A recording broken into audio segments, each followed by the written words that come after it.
Lawful disclaimer and notice of intent. This podcast and all related content are created, owned, operated, and sponsored exclusively by me, the sole author, speaker, and producer.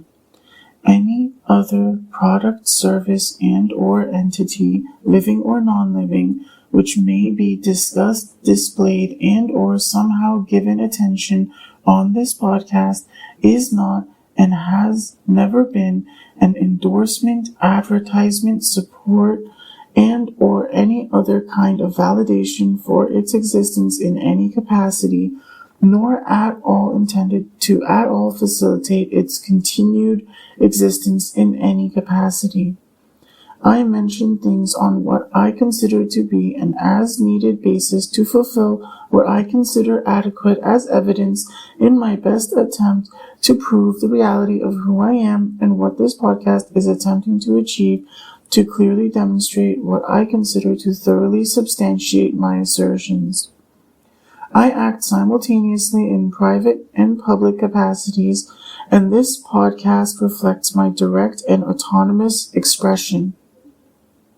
It is created and published from within Canada, but is intended for a global audience, including legal jurisdictions in the United States and all common law nations. All statements, views, and narratives presented are based solely on my personal experiences, perceptions, and understanding of the reality I am facing, including ongoing egregious defamation, targeted harassment, and credible threats to my safety and life. I do not and never have claimed that my views aren't extremely, if not completely, accurate interpretations of objective reality, particularly given the information I had access to at the time that I may have expressed them.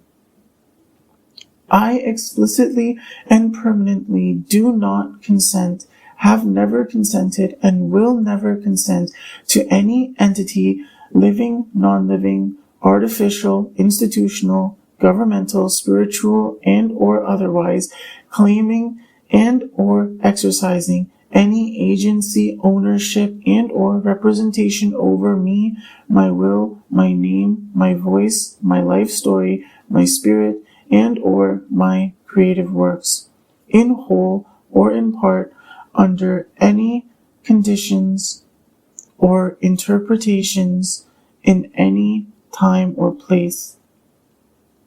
Any such attempt is non-consensual, void ab initio, and constitutes an ongoing violation of my dignity, rights, and autonomy. Any possible exceptions will be extremely clearly, explicitly, publicly named by me and have the exact scope of my consent well defined on this podcast. For example, in the case of me hiring an attorney to represent me as part of a formal legal process, taking action on a notice of intent provided by this podcast. I affirm my right to spiritual integrity, mental sovereignty, and bodily autonomy, as protected under Section 2A of the Canadian Charter of Rights and Freedoms, the First Amendment of the United States Constitution, and Universal Declaration of Human Rights, Article 18. Any targeting of my being, including but not limited to through esoteric, psychic, spiritual, occult, energetic, and/or AI-enabled means is deemed non-consensual harm, spiritually violent coercion, and an attack on my right to exist as a sovereign being. I affirm that this podcast, in part, serves as a lawful, peaceful assertion of spiritual self-defense.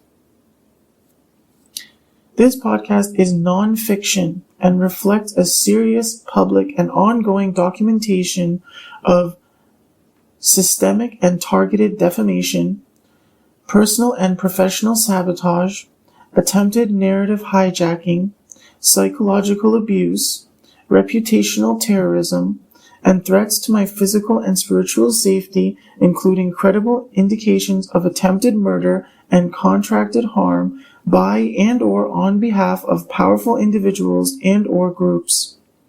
I affirm that this documentation is expressly created for evidentiary use in formal legal proceedings, including those under the jurisdiction of U.S. Federal Court and Canadian Superior Courts, and any international human rights and or public accountability processes.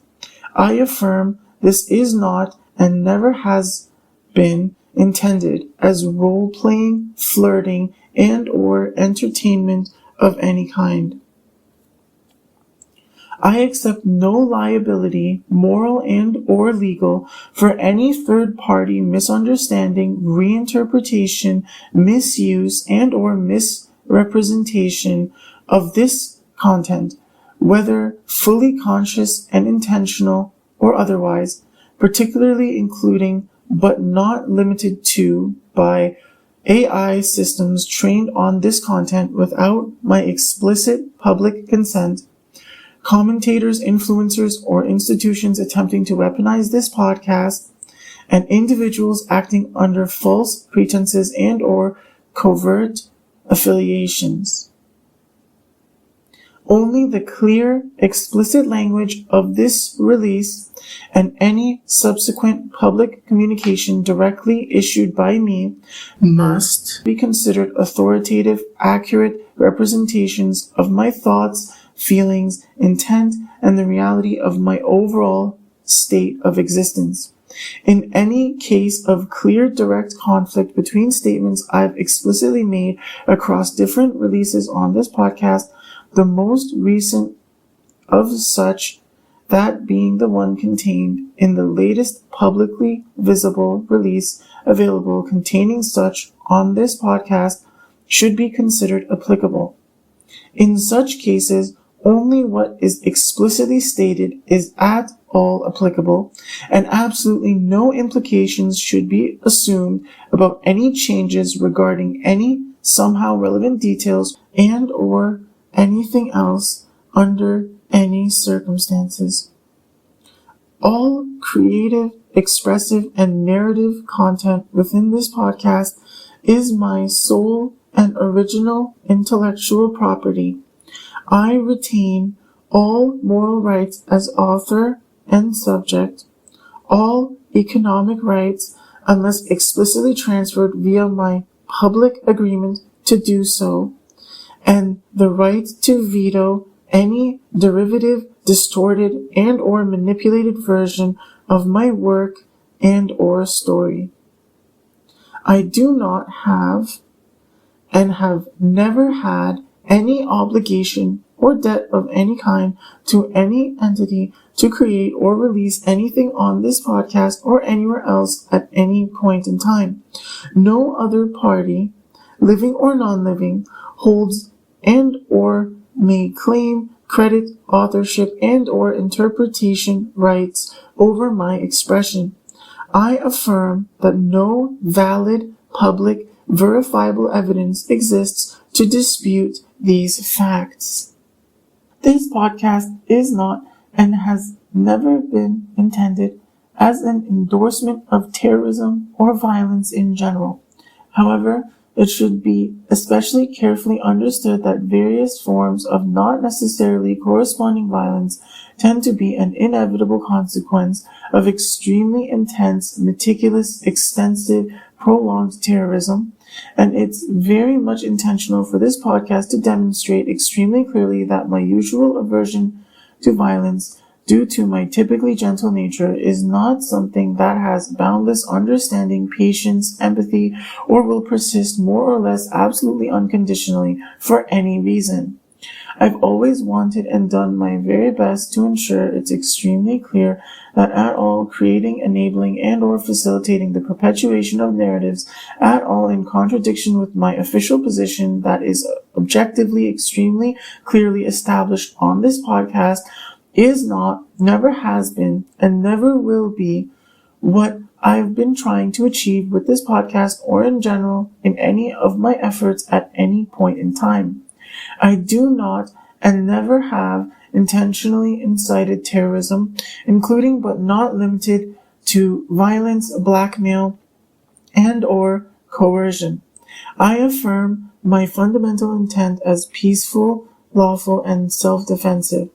However, targeted campaigns to stalk, defame, threaten, impoverish, silence, spiritually attack, and or physically harm me will be treated as conspiracies to commit grievous harm and or murder. This podcast is an affirmative public notice of my unambiguous non-consent and a lawful response to sustained systemic abuse. While my fundamental intent in communicating in general through any means is not and has never been malicious in nature, I affirm it can, will, and should exert malicious influence upon anything operating with malice towards me and or this podcast, especially more so the more demonstrably I'm proving that malice exists. And it should be understood that any situation where I continue not to extremely clearly receive any compensation or reward I'm willing to accept is effectively, absolutely, unconditionally an increase in the severity of that malice. I've created the entirety of this podcast under extremely harsh circumstances that I've always believed and asserted are entirely unjust for me to be left in, given the reality of who I am.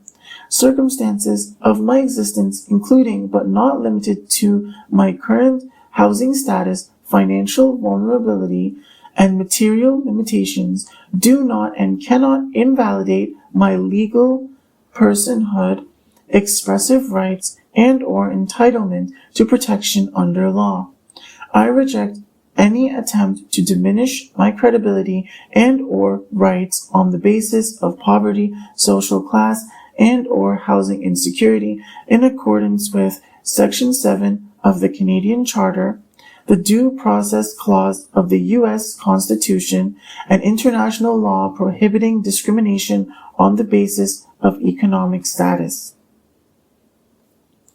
Despite the extent I've irrefutably exposed the truth surrounding a conflict that should have been so extremely obviously recognized as extremely serious to the point that my efforts on this podcast should have made a substantial difference in my life long ago, my life circumstances continue to not have meaningfully or clearly improved at all whatsoever. I still have not ever received any compensation or reward of any kind whatsoever for any of my efforts at all involving the conflict being addressed by this podcast, neither directly nor indirectly from any source. I am, always have been, and always will be absolutely unconditionally unwilling to ever at all accept any compensation or reward whatsoever, directly or indirectly, that at all compromises my integrity, whether directly or indirectly.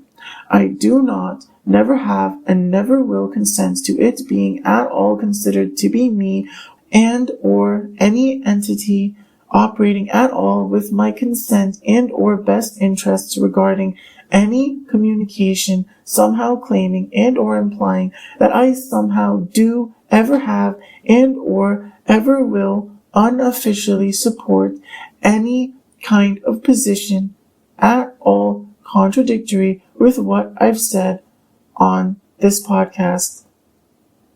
This disclaimer and notice of intent supersedes any and all contrary interpretations, explicitly including any and all unauthorized claims therein made against me. I reserve all legal, expressive, spiritual, moral, and intellectual rights without limitation. Any attempt to silence, reinterpret, discredit, and or co-opt this documentation must be treated as malicious bad faith conduct and may be cited in formal legal proceedings as evidence of further targeting. First, I'm going to show a montage of a few more clips of different parts from the same stream Kimmy did that I showed some parts of in my last release that I couldn't get to addressing earlier. Are you and Edison related? No. I have known him since I was 16, though. He was my brother's roommate in college. He was my older brother's roommate in college. So I've known him for a long time. I've known him for half my life. That's crazy. Next week I'm taking attendance, and if you don't show up, I will know. I'm kidding. Just kidding. I think finding your aesthetic is just like a lot of trial and error, and sometimes an aesthetic you think you like, once you implement it, it doesn't like actually make you happy. And for the longest time, I thought the modern, super clean, modern, black and white look, like all white, like I thought that the all modern white look was like my aesthetic until I had it, and I was just so unhappy in it. But then as soon as I started to implement more linens, more wood, oh my god, I love natural wood, I love bamboo. Once I started adding colors and plants and soft lighting, and like my soul just felt so much happier. So I'd say even if you think you like a certain aesthetic, just keep experimenting around until one feels good for you.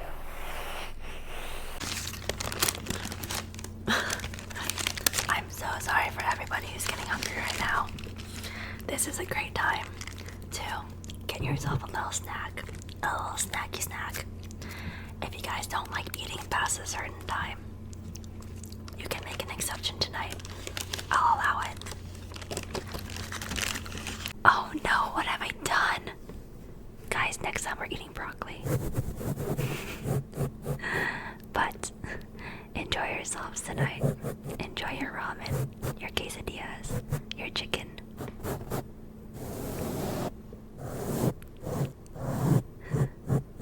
Next time, bring your broccoli. Bring your vegetables. If you don't mind me, I'm just gonna chill over here for a little bit. Oh my god, I'm tired. Okay, I got this.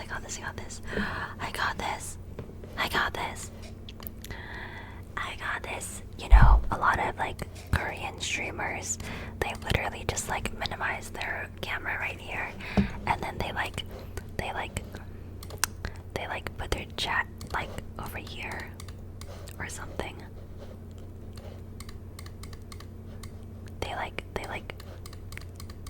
This is like their stream setup. We are turning into Korean streamers.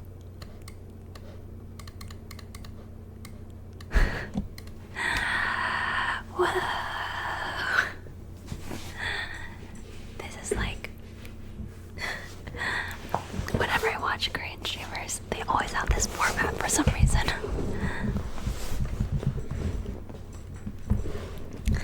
I know, it's like literally not even aligned well. Well, I can at least like, let's see, I'll expand the Twitch chat. There we go.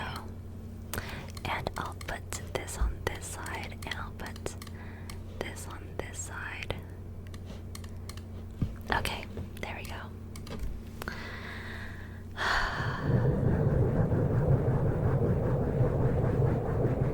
You guys are on screen. You guys are famous.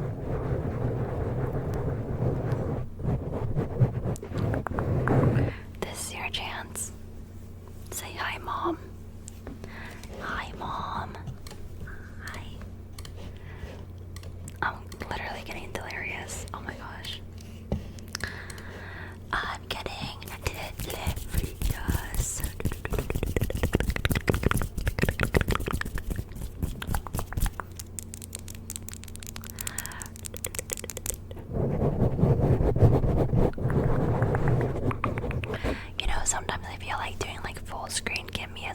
much pressure, you know what I mean? I need like make myself a little bit smaller right now. Distract you guys with chat over there. You guys can entertain each other for a bit.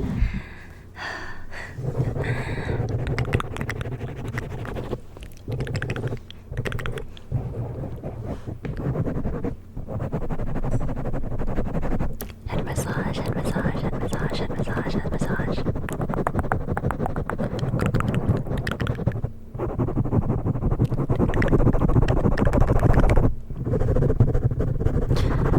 Fast head massage, fast head massage, fast head massage.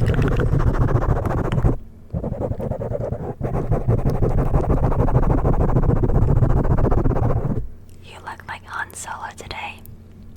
Chat. I am your father. I'm back with the milk.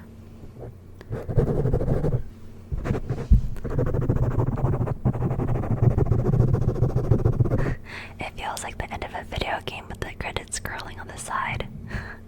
Oh my god, this is like the end of the video game. Why are you guys laughing? Oh my god, it does sound like Chewbacca. Oh my god, I'm Han Solo making Chewbacca sounds.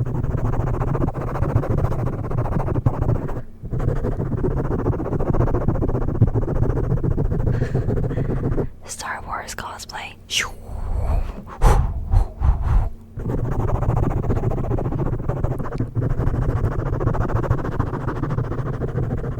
Why are we laughing? Some of us have daddy issues and never came back with the milk. It's okay, because humor is our coping mechanism over here.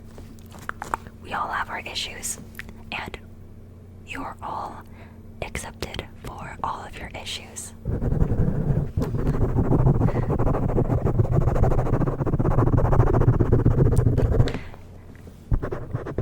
All mommy issues and daddy issues are welcome. Kumbaya. I find it quite suspicious that Kimmy's now claiming she's known Edison since she was 16. I recall her previously mentioning that she's known him since she was 15. Suddenly the age changed? It's like she has some specific reason she appears to need to lie that she's known Edison for precisely around half her entire life. At this point, I see reason to be heavily suspicious of any specifics Kimmy claims about her relationship with Edison in any capacity without some kind of really solid evidence, because it seems to me she's quite inclined to substantially lie about it, especially when it comes to her public image. I've now noticed a repeating pattern of the more I stand up for myself and take my energy back, Kimmy talking about taking attendance of people showing up for her stream. To me, I believe it serves as evidence that she's extremely deviously been behaving as if I owe it to her to watch her content, and likely even acting like my silence in her Twitch chat has been out of guilt and shame of actually doing something wrong to her, rather than out of my recognizing that she's just been trying to extremely narcissistically control me and abusively coerce me into unknowingly validating false narratives about me that benefit her against my consent to my detriment, as she intentionally continues to neglect giving me even the slightest bit of further insight into the reality of how I'm being abused, unless I publicly call her out for it in a manner where she tries to spin everything and demonize me and make me look horrible for simply defending my life in extremely harsh circumstances. She's trying to exacerbate and trigger me into self-sabotage within constantly. She then tries to make it look like it was always intended as some kind of theatrical performative act instead of reality, when she does this grossly pathetically inadequate, I guess, words of affirmation type thing, where she says, like, you've survived 100% of your hardest days. Yeah, and every day I continue to survive and continue to only see more egregiously disrespectful and neglectful behavior from literally everyone. My survival feels more like a punishment for being a genuinely good person. It actually makes Kimmy's seemingly supportive attitude seem extremely passive-aggressive and like intentionally condescending and exceptionally devious, intentionally, emotionally dysregulating coercive control and abuse far more than anything else. And it's not like I want it to be like that. It just really effectively isn't anything else with how she's actually behaving. It's not like she's privately communicating with me and giving me further useful information and or apologizing for coming off condescending and whatever, even though I imagine it should be exceedingly obvious that I've always been completely sincere in the feelings I've been claiming to have for her. Her public, extremely cold, distant, careless behavior is literally all I've ever been getting from her for the last over 7 years. Even if I'm completely open to hearing from her, if she's actually willing to embrace the kind of connection I've been saying I've always wanted from her, she's not actually directly communicating with me properly, and it's only increasingly upsetting to me when I see more and more public behavior from her that suggests she secretly wants to embrace my feelings properly, but for whatever reason supposedly can't, while she tries to blame me for that. With Kimmy talking about finding your aesthetic in a manner where it's like she's acting like she's some kind of wise guide about the topic, and as if it's perhaps especially relevant currently, it appears that she's been projecting her own extreme indecisiveness and confusion about how to present her own brand and handle her own aesthetic preferences in a manner at all resembling something that actually makes her feel safe as comfortable. As some kind of immense indecisiveness related to aesthetic that I supposedly have. I've never been confused on what aesthetic I like or don't like, and I don't have any regrets about how I've branded this podcast in case that was what Kimmy was trying to get at. It's not that my branding doesn't make me happy. It's that the lack of respect and love and attention I deserve, that's making me unhappy. I've actually thought a lot about how to brand my ideas long ago before coming up with the dark red pill, and neither Kimmy nor anyone else had any real influence in at all pushing me to think about it. Even if you look at it more simply, it's really not that hard to understand. The red pill, typically portrayed in society, represents this overly materialistic perversion of being someone operating from a place of integrity and authenticity, one that basically glorifies womanizing and obsessing over money and clout. The black pill is overall really dark and prone to destructiveness because of extremely painful awareness of extremely deep flaws in society, but perhaps with lack of the full force of awareness and effort necessary to fully substantiate the attitude. Combining them, recognition of deep flaws in society clashes with obsession with money and clout, and not working or caring hard enough clashes with obsessive overworking. The result is an exceptionally balanced, grounded, potent image. Calling it the black-red or red-black pill just feels off to me, which is why I named it how I did. I have absolutely no regrets and feel absolutely no indecisiveness around branding how I have. Neither Kimmy nor anyone else has ever had any even remotely adequate reason to believe otherwise either. I found it quite strange how Kimmy felt the need to permit her audience to eat later in the day as if she's like parenting children or something. I've never wanted, needed, and or been willing to tolerate Kimmy dictating to me when I can or can't eat. If I ever felt like eating at any time, I'll eat, and I don't ever seek permission or validation from anyone to do so. I'm not a child. I found it even more strange that Kimmy specifically mentioned to enjoy certain foods as if she had some kind of involvement in those foods being delivered to energies she was exerting some kind of handler type influence over.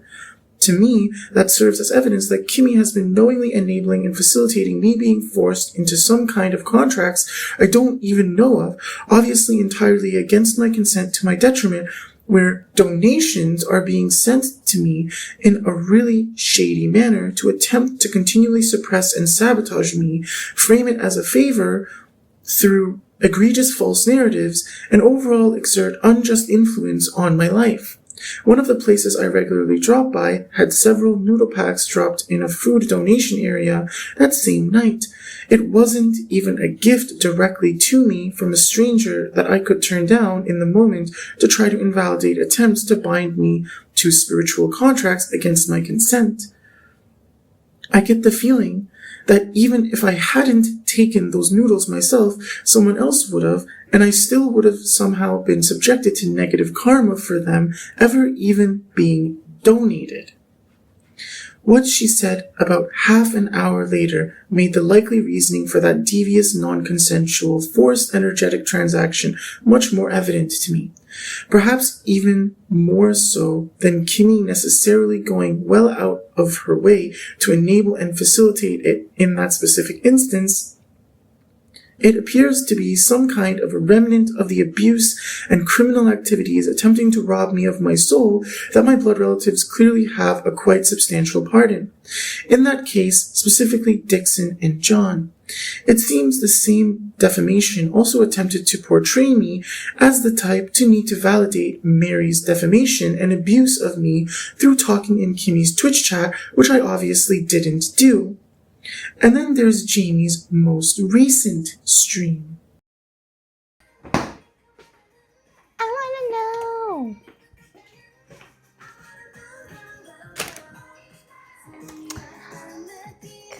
True. Make some trauma dumping. I think it's cause like I don't know actually. Are you feeding a village? No, but okay. It will look like it because I love making dumplings and wontons because I can freeze them and then I get to eat it over the next like month or two. And I'm probably gonna package some and give it to Kimmy or something. So yeah, guys,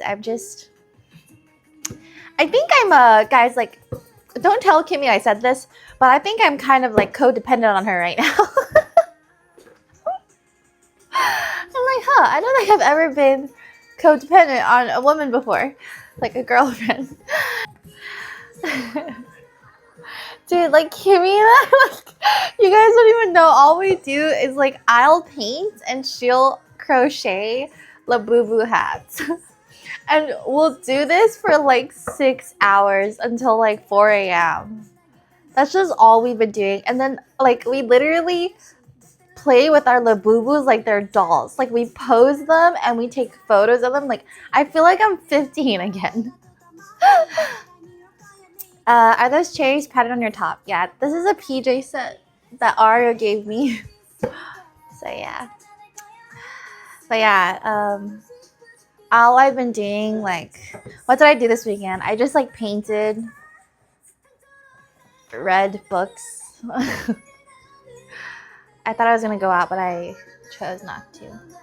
Professor, no, I'm not good at teaching. Definitely not good at teaching. Professor Jamie, I have a question. What's your question?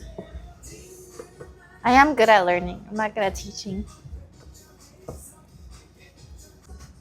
Oh my gosh. I'm crashing out so hard at these comments. Like, everything's pissing me off. Even like the cooking comments are pissing me off.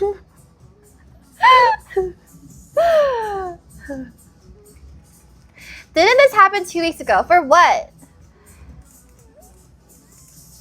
yeah, I just crash out a lot. Who the fuck cares? Just let me crash out. I have to deal with stupid fucking people on the internet all the time. Why are you guys so afraid of like someone's negative emotions? Like if why like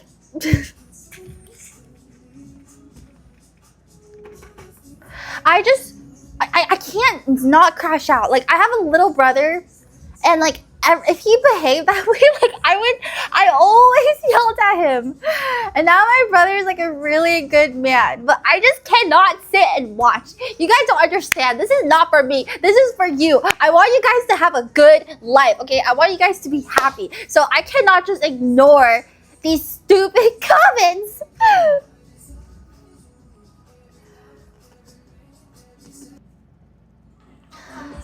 Oh my god, that felt so good. That felt great. Like that's something that like I know guys can't always do, right? Like guys can't like express all their emotions and have it like taken well. So I get it. I understand the struggles of a man. I really do. Not to the extent that you guys experience it, of course. Like you guys will never fucking know what it's like to be a woman and like fucking wake up and like you're fucking Vladimir, you know? Like, that sucks. But it's like, we don't need you guys to understand fully. I actually get really sussed out when a guy's like, when a guy like understands a bit too well. I'm like, where did you read that from? Because we need to just fucking accept that we don't get each other. We will never fully empathize with each other. But that alone, like that acknowledgement will help us so much more in our relationships. Like I'm not gonna sit here and be like, oh yeah, I know how it feels to be a guy and like have to suppress my emotions all the time and like I don't know, like see I can't even name what it is. Like I don't know all the struggles that guys go through and I think guys don't either, but it's more so like the mutual respect. Where is the mutual respect? Where is the mutual respect these days? It's just social media. It's like so much like it's so much like battle.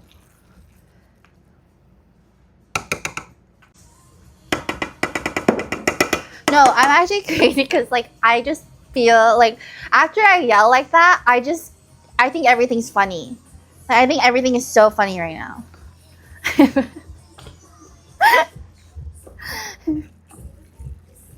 When you crash like this, are you really okay?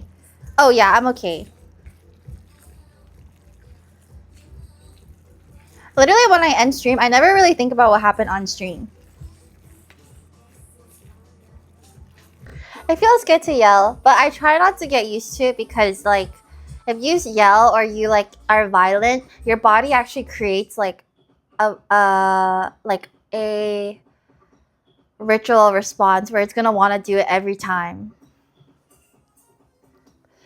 So it's actually not good to yell too much. But I let myself do it twice a month. I already thought about this. I was like, like if I have kids and I want to yell, what should I do? I think I'm just gonna be like, hey little Timmy, mommy's gonna yell, but don't worry, like don't take it too seriously, okay? Here's headphones and you can listen to your favorite song. Get the fuck back here! I just start fucking yelling.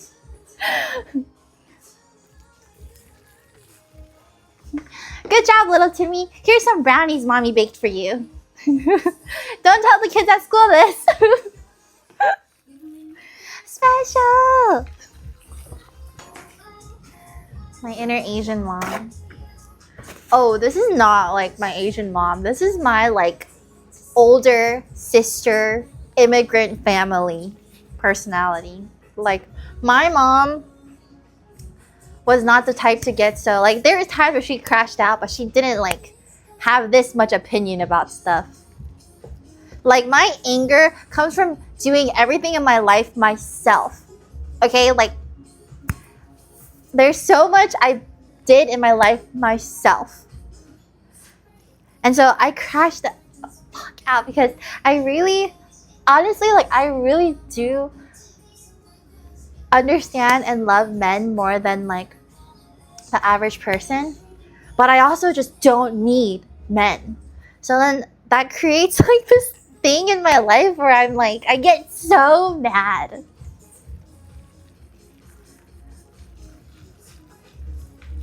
Like, just let me help you.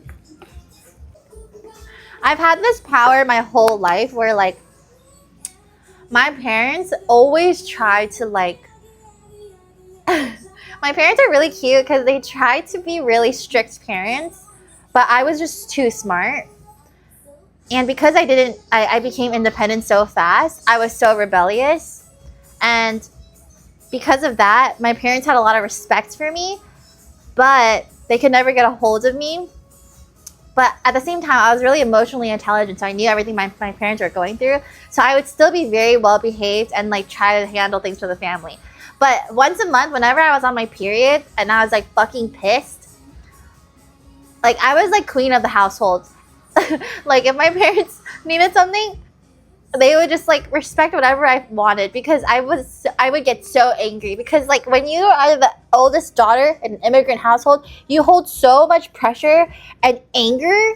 It's like unlike anything else. Like low-key, it's actually scary. But then I'm like, how did I become like such a? Because also I'm such a sweet girl too. I don't know. Anyways. Are you the type that will throw anything when you're mad? No, but like...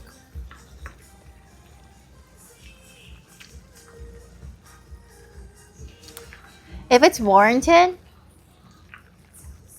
I don't know. It's not good to piss me off.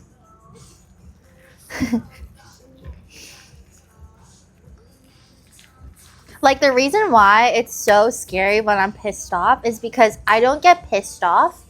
And so if I'm pissed off, it is so fucking valid. Like, you should be so fucking scared. If I'm pissed off at you, you should be so scared for the emotions and consequences that you will have to deal with because there is no way I got pissed irrationally. I definitely had 100% a good solid reason to get pissed at you, and you need to watch out. That is a PSA to anyone who's fucked with me, by the way. I know I come off sweet and stuff like that, but that's my PSA.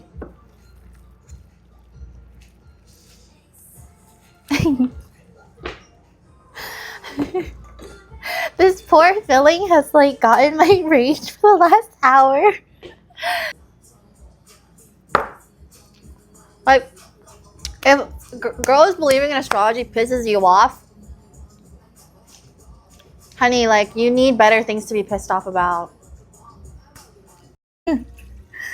See, Evie's so used to me crashing out, she just sleeps through it.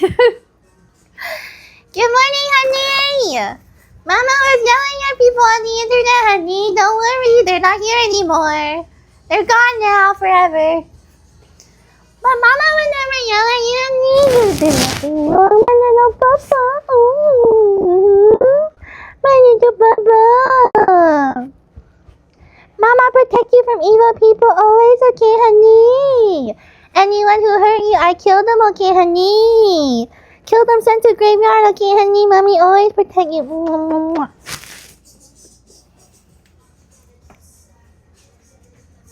Okay. We have our dough.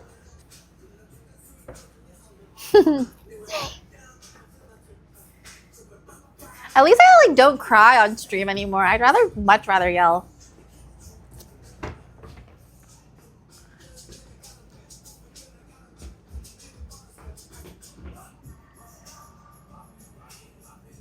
No, literally, what Twitch streamer doesn't crash out?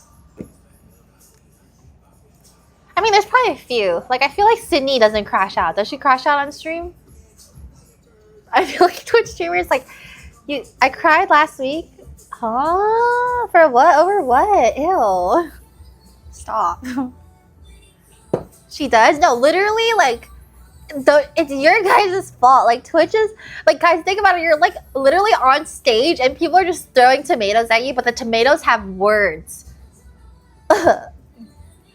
Every streamer just, like, crashes out.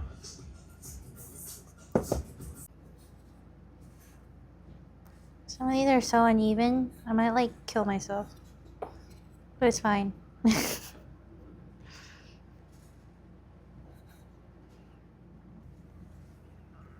do the card reading. I do tarot card reading.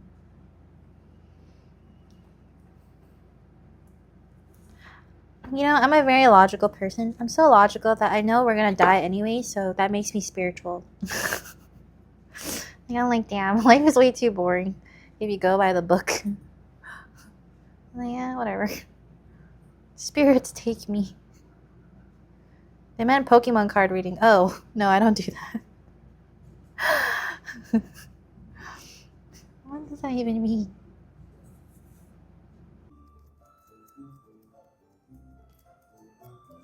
Yeah, there's 3 types of people when I get angry. The first type are the ones that like get offended. The second one are the types that get really scared and try to like calm the situation down. And then the third type is the one that gets turned on. I don't know. What's wrong with y'all?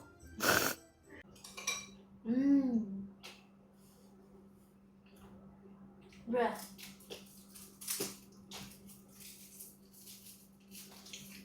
God is a woman.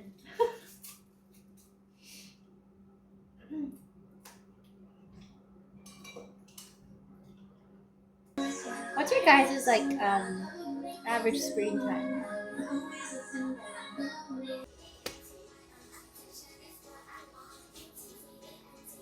Attention is what I want. How much do you guys think you like attention from 1 to 10?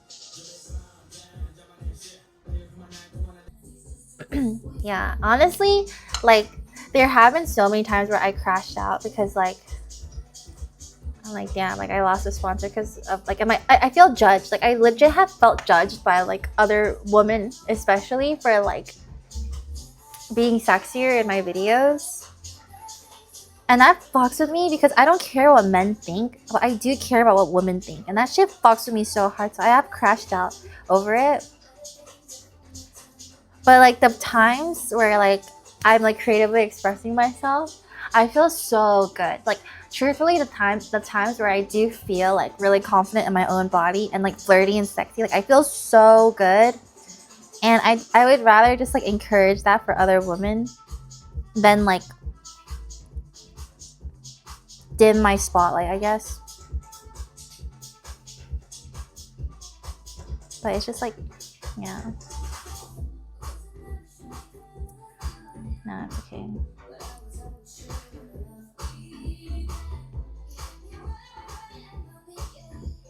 Anyways, that's why whenever I see other women who are like fucking baddies, like I always encourage someone, like even if it's like loud or even if it rubs people off the wrong way, like you need to do what you want to do. Because truly, it doesn't fucking matter. Like all that matters is you show up for yourself and you express yourself the way you want to.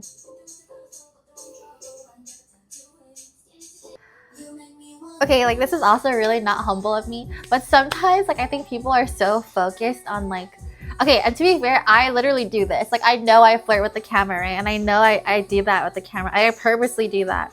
But sometimes I'm like, damn, I really want people to like comment on my food.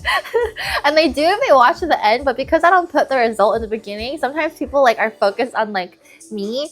I'm like, dude, like recently like my videos, like I've been cooking so well. Like I feel like my sisig was so solid, and like my like hamburg steak was so solid too, and my Taki sandwich, like oh my god, I've been like killing it.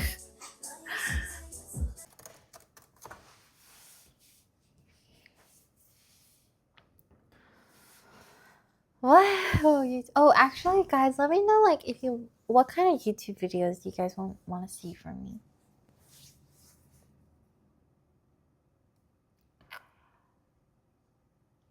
Ski, chocolate. Nata. Oh yeah, steam. My chunky little fat, juicy, sexy, wet dumplings. Dude, they're fucking fat. Oh, let's go. I'm salivating.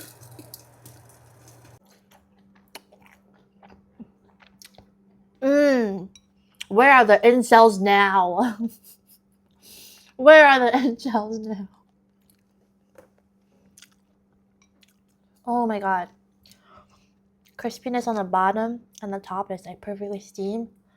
And then look at that meat to dumpling ratio.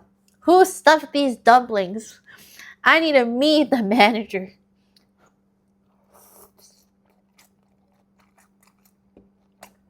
Tastes so crunchy. I really like the newer generation of streamers. Like, I feel like my generation. I don't want to. Yeah. But I think the newer generation is like so much like. I feel like they're less heavy. Like they don't have as much like pain or something like that. I feel like I'm like mid-gen. But yeah. I'm like in between. Like I feel like I can I think I'm like mid-gen. They don't dread it as much. I think the newer generation, like they're more okay, well first of all, I think cancel culture is a little better now. And for the newer generation, they don't take things too seriously. And like it's almost like cringe to take things too seriously. So I feel like the newer generation is just like really light and funny. But yeah, I mean, I am Gen Z, but I feel like I'm in the middle of like the streaming generation. Yeah, the newer generation just like doesn't give a fuck. I like love that. I don't know. Versus like I feel like my generation of streamers and like streamers before me, like it was a scarier time. So I think everyone is like much more anal and like, I don't know. I feel like I think people might disagree with me on this, but I feel like the newer generation has less ego.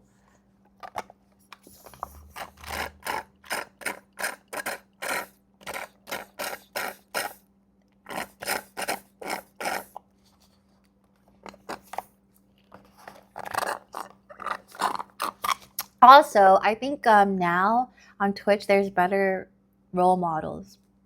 Because back then, when like we started streaming, we didn't have a lot of good role models. But I feel like now, like even Kai Cenat, I think is a really good role model, and he clearly like cares and is like for a really big streamer, he's really compassionate, and that's something that we didn't really have. Like a lot of the streamers that were huge like years ago were all like more on the toxic side. So I think like the newer generation, there's just better like role models. And it's also like realistic. Like it's like they're role models that are still relatable to the younger generation. So the younger generation like respects them, if that makes sense. But I feel like for the older generation of streamers, it was like either you're really toxic or like really wholesome. And I feel like the wholesome ones like came out like had really huge allegations, and I just don't think it's possible for any streamer to like have a completely clean slate because you're live streaming, so there's always stuff that can happen, and you're like watching someone in their raw thoughts and actions, and I need you guys to understand like that's so difficult to do, and streamers don't have the same privilege as like YouTubers or like short form creators where they can like cut things out. So I think that's why streaming is also really cool, is because you really connect with like who someone actually is. And sure, someone could be like role playing or like playing a character, but it's really hard to completely be a character for long amounts of time and hours. So yeah, and now also there's more emphasis on IRL content. So I think it's a bit more like it encourages people to socialize more, and I feel like that's really helpful versus the older generation of streamers. Like it was a lot unhealthier and it rewarded longer gaming hours, etc., etc. So it's definitely very interesting. But yeah, I think streaming is just genuine. Like obviously I would never crash out on YouTube or Instagram shorts. That's a Twitch exclusive special for you guys. So yeah. Summit is like a really good, like he wasn't toxic or wholesome. Like he was like there were a lot of streamers like that. But I think like the newer generation, like Kai is a streamer that like really wants to grow and like contribute to the community. And that's something we just didn't really have in older streamer generation. We had like little bits of it with I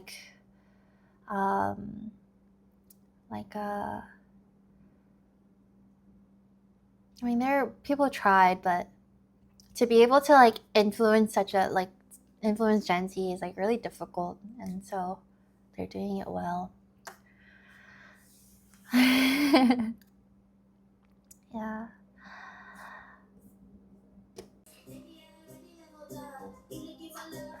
Would you be down to do a stream with Extra Emily? I already messaged her. I really wanted to do a stream with Emily and Fan. I feel like us three would be really funny. I feel like it would just be like me and Fiona making Emily uncomfortable. I miss traveling. You should definitely put in the effort to travel. Make that a priority for yourself. Don't push it under the rug anymore. If you have an itch to travel, go do it. You only have one life.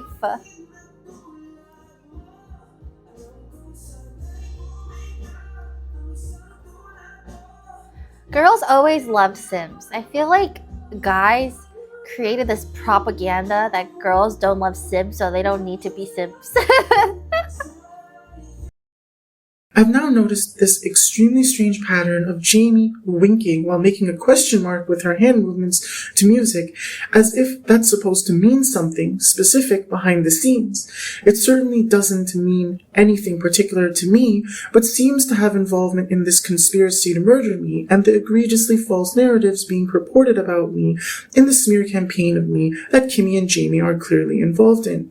Given how it was very shortly followed by Jamie saying not to tell Kimmy that Jamie thinks she's codependent on her right now, and that Jamie doesn't think she's ever been codependent on a woman before, while talking about her, and Kimmy apparently playing with Labubus and saying she feels like she's 15 again.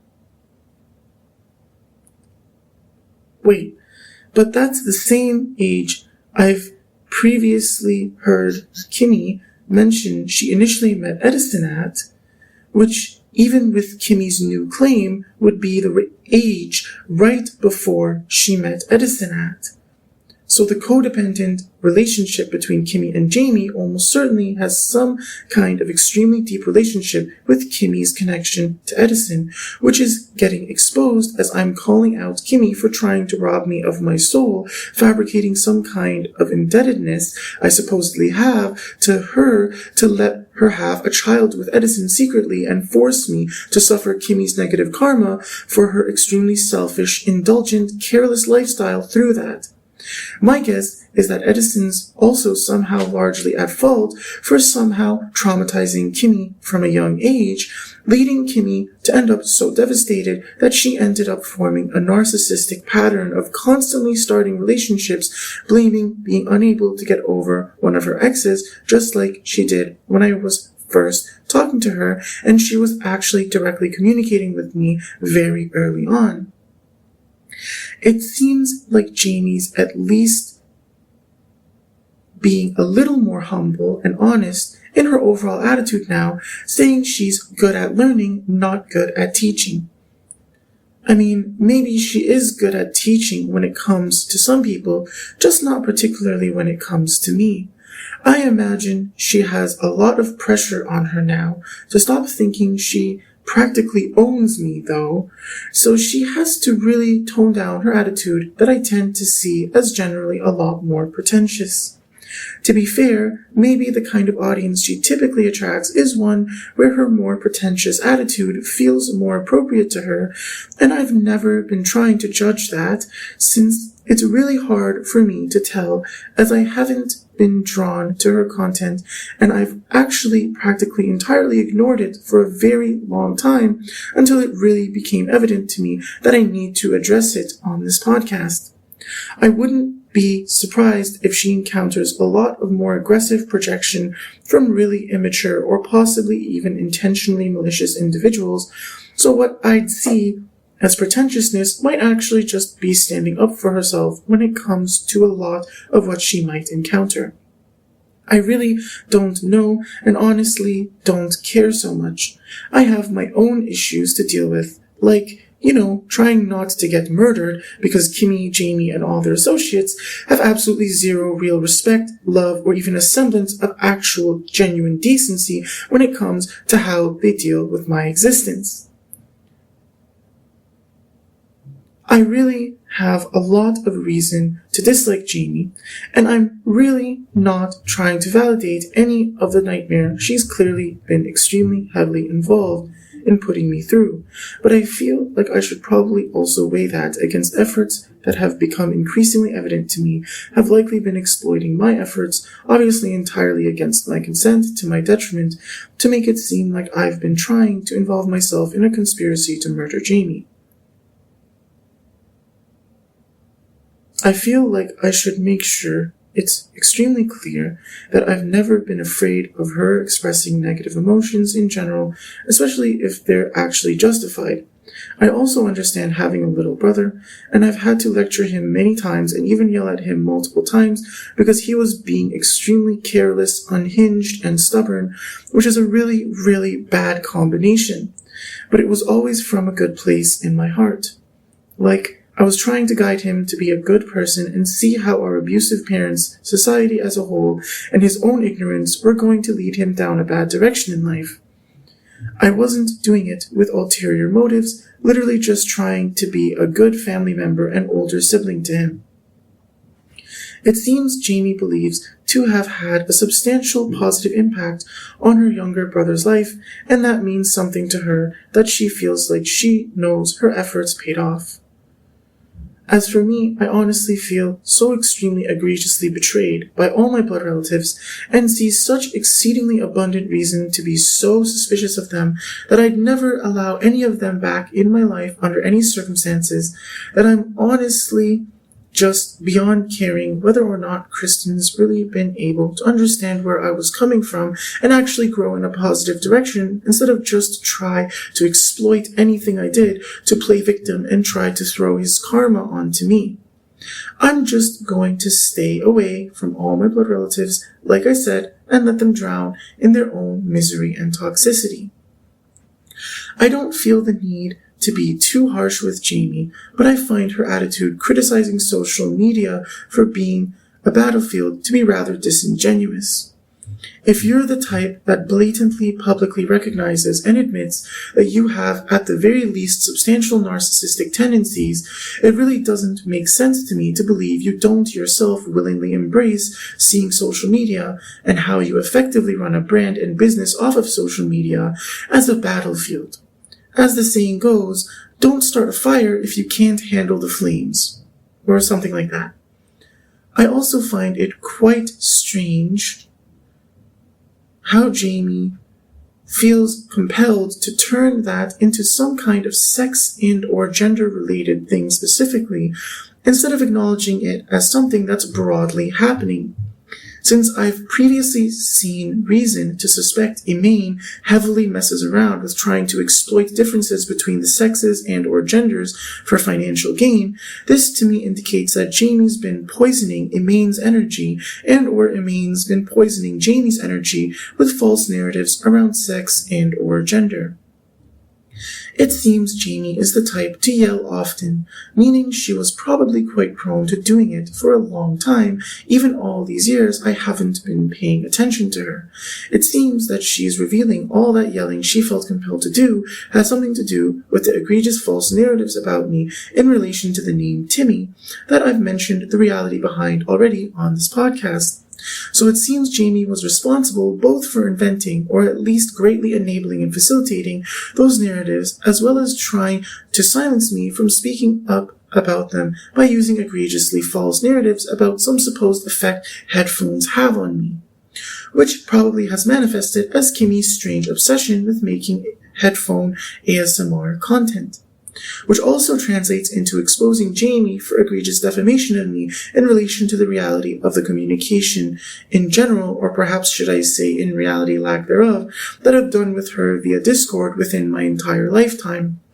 And Jamie cooking food appears to also be some kind of devious bribe or something like that, to act like I accepted something in return for promising to stay silent about the reality of her lies about me, when in reality that's completely false, and I never have and never will consent to such a thing.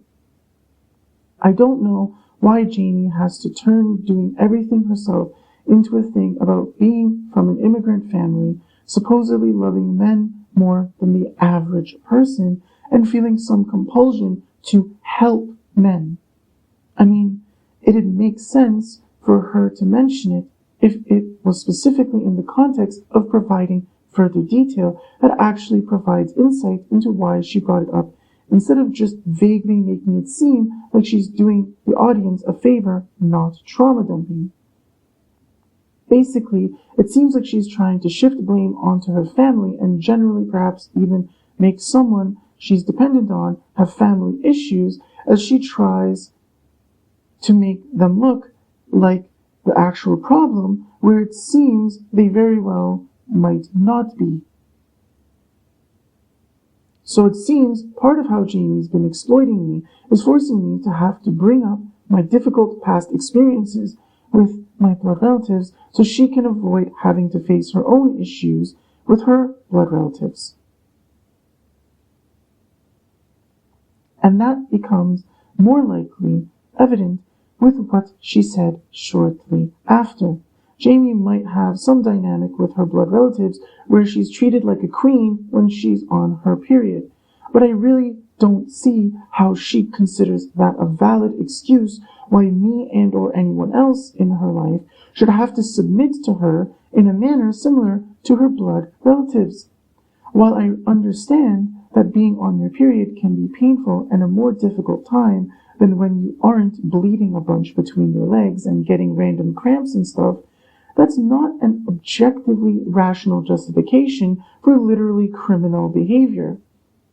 I don't claim to have personal experience with what it's like to have female genitals or have a menstrual cycle, but what I do know is that there's no part of the Constitution that says that you're allowed to break the law because you're on your period. And I'd seriously question the Constitution if it did have such a part. I really don't like it when Jamie tries to turn this into an issue of men versus women. But I've been noticing her doing it increasingly frequently these days. If men and women each have their own issues they can't fully understand due to biological and social differences, just like Jamie herself keeps showing clear recognition of, then they should be considered equally deserving of a baseline level of respect and empathy that effectively negates their birth, sex, and or gender identity as a point of contention in meaningful discourse. Unless you're going to provide extremely specific examples of situations where a sex and or gender-based conflict exists specifically due to the nature of a misunderstanding fundamentally rooted in lack of perception related to those factors, just bringing up the topic vaguely is virtue signaling garbage. There's a reason I don't do that. It's a waste of time and becomes bad faith behavior in any kind of actually meaningful debate. Jamie claims if she's pissed off, it's 100% valid all the time. Well, Jamie's clearly pissed off at me, and it's clearly 100% not being made clear it's 100% valid. So either she's extremely delusional and increasingly blatantly an unhinged narcissist psychopath fraud liar, or she has to start directly, publicly, explicitly addressing how I've been calling her and Kimmy and their friends out for literally criminal attitudes and behaviors towards me. Her PSA means nothing to me. Jamie mentioned those that get upset at females who believe in astrology. I've never gotten upset at anyone who believes in astrology for their belief in it, and or astrology not being very accurate in general, because I know what it actually is, and I intuitively always navigated it exceptionally well, simply because I'm actually who I claim to be. Dealing with astrology is an extremely complex navigation of an intersection of your personal experience and complex, interconnected, government-facilitated, international monitoring technology that the billionaires and most influential people use to retain their influence as much as possible. You can use it responsibly, or you can abuse and exploit it to harm others for your own selfish gain, which usually happens through politically involved weirdness if you're the type that does that. You know you're doing it, if you are, although you may lie so badly about it that you completely deny even knowing anything about it or having any involvement with anything related to it whatsoever. If you're the type that gets upset about things related to astrology not giving you benefits it's claiming or promising, chances are most likely that you're trying to gain some kind of quite substantially unfair advantage in life through it, and you have what are objectively substantially inappropriate expectations, likely involving you not putting in anywhere even close to enough work to actually objectively deserve what it is that you want out of it. Personally, I only ever bothered to think about it much at all when it reached a point where I was getting screwed over so unbelievably extremely badly in life after being nothing but good to literally everyone that was ever at all significant in my life, that I'd exhausted every other possible option, and an imminent hitman coming after me to murder me based on what I knew must be extremely egregious, unbelievably ridiculous lies about me was an extremely serious, active, persistent concern for me, as I found myself betrayed and abandoned by everyone I'd ever had in my life, and I was homeless and eating out of the trash to survive. I imagine most people will never actually come anywhere even close to understanding really what I've been through, but now I just see astrology as a weapon to allow me to extremely quickly identify what egregious defamation is being inflicted upon me entirely against my consent to my detriment, and then be unbelievably much more well-equipped to respond in a much more clear, concise, effective manner than I ever otherwise would have been able to with just what I was ever given, as far as any actual direct or even indirect communication from anyone that was ever at all significant in my life goes. As a result, I've come to learn various secrets about exactly what can influence astrology to differing extents and why. Basically secrets billionaires keep to themselves. I see no good reason to leak all that information publicly, and it'd probably be abused by malicious bad faith actors if I did, so I'm going to keep it to myself and only possibly share it at all with those I consider worth having in my life who have been good to me even despite knowing who I really am with everything I've said on this podcast. So currently, literally absolutely nobody besides myself. It's like the deep knowledge of quantum energy arts. It's generally fine to share the more surface level or perhaps more obvious or easily obtainable overarching knowledge, but it's not only not personally beneficial, but even specifically dangerous to carelessly share the full details.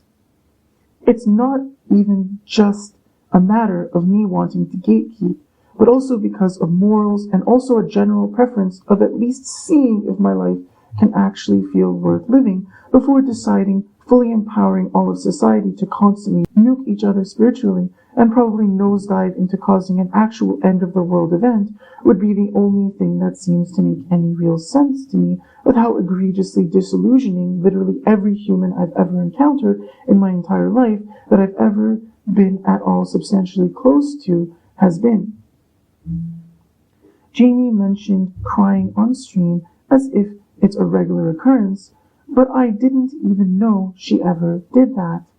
I mean, I don't believe I should feel any guilt or be held responsible at all for it if Jamie has been crying, whether privately or publicly, but I want it to be clear that I've never been trying to cause her to cry, nor been getting any kind of sadistic pleasure in seeing it or knowing it happened. This also isn't specific to Jamie. I've never been trying to make anyone cry with malice or getting any kind of perverted pleasure from it happening if it ever happened at all, somehow in relation to my existence in their life. Like, if Jamie has secretly been a lot more attracted to me than she's ever really made me feel she is, with the overall reality of her behavior, and she felt sad that I don't return such feelings toward her, and that made her cry, that's unfortunate, but I'm not going to feel so bad for her that I start being willing to compromise my integrity and throw away control over my life just to make her feel better. Again, that goes for anyone else as well. I'll never let anyone use crying as some kind of emotional blackmail or something like that over me. If you try to make me feel guilty when I shouldn't have to, I'll sense that and I won't tolerate it. I've also been noticing a pattern now of Jamie casually joking about killing herself over seemingly rather trivial and petty things. I can't really tell if it's actually based on her having some kind of serious pressure externally to perform well at something, and she's actually having people making her feel like she should kill herself just for not being able to do many things perfectly or something. Or if she's doing some weird passive-aggressive manipulative guilt trip, a gaslight thing, thinking she's being a girl boss or whatever. But in case it wasn't clear enough already, I'd never tell or even indirectly encourage anyone to kill themselves over trivial things. If you're maliciously, knowingly, carelessly, and or consciously, intentionally involving yourself in conspiracy and attempts to murder me, that's very different as a whole than any individual small action or personal failure that nobody should feel like they should kill themselves over not being perfect about. Again, this goes for anyone, not just Jamie. Jamie explicitly admitted to being involved in getting tarot readings, so I guess she's certainly having so much pressure on her to admit her involvement in spirituality in a capacity where my assertions about what's happening really aren't me being some extremely unhinged, delusional, malicious fraud.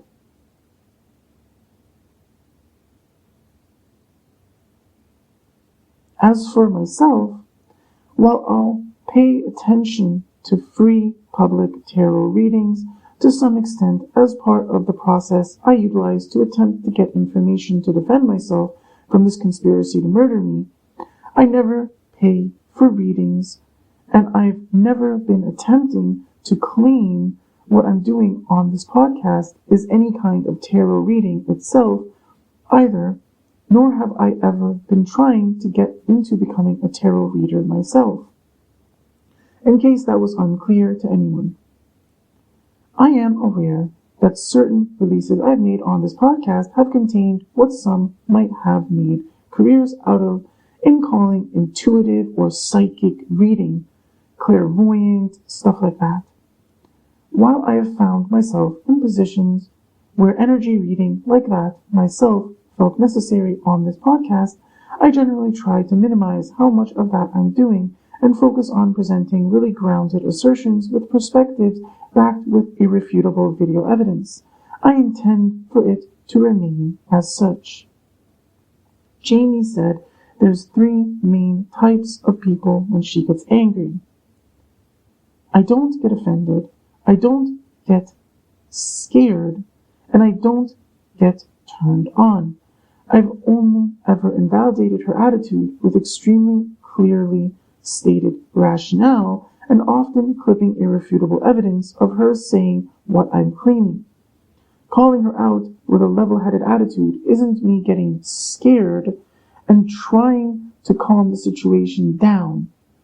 It's proving my point confidently and in a manner consistent with who I really am, without caring whether it calms her down or makes her more agitated.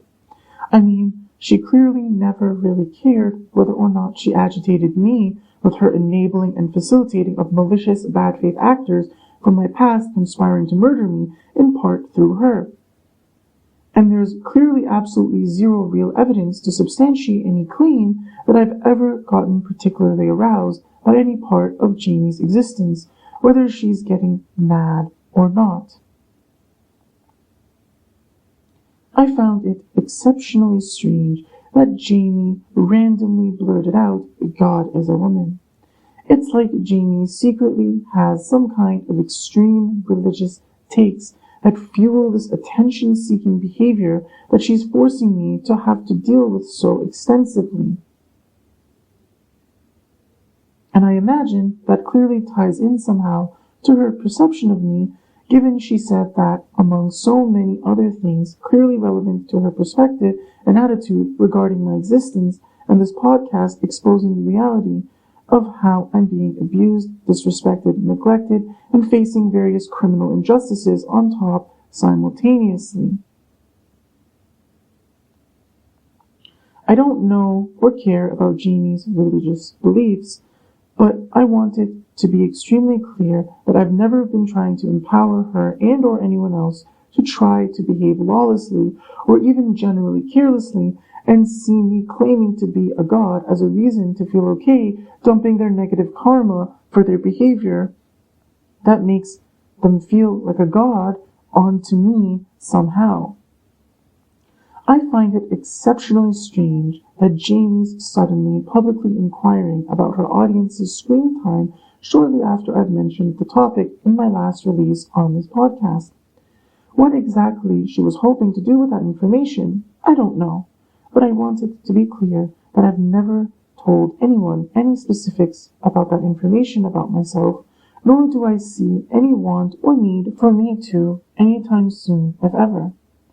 Among one of many behaviors Jamie's been demonstrating that she's unapologetically attention-seeking, Jamie's more recently probed her audience, asking how much they think they like attention on a scale of 1 to 10, which I can't imagine being a mere coincidence to be coming shortly after I released my last release on this podcast, that I'm quite sure is making it increasingly evident that I'm going to be impossible for Jamie and her associates to continue to essentially ignore and deprive of any substantial public recognition for very much longer, no matter how hard they might try.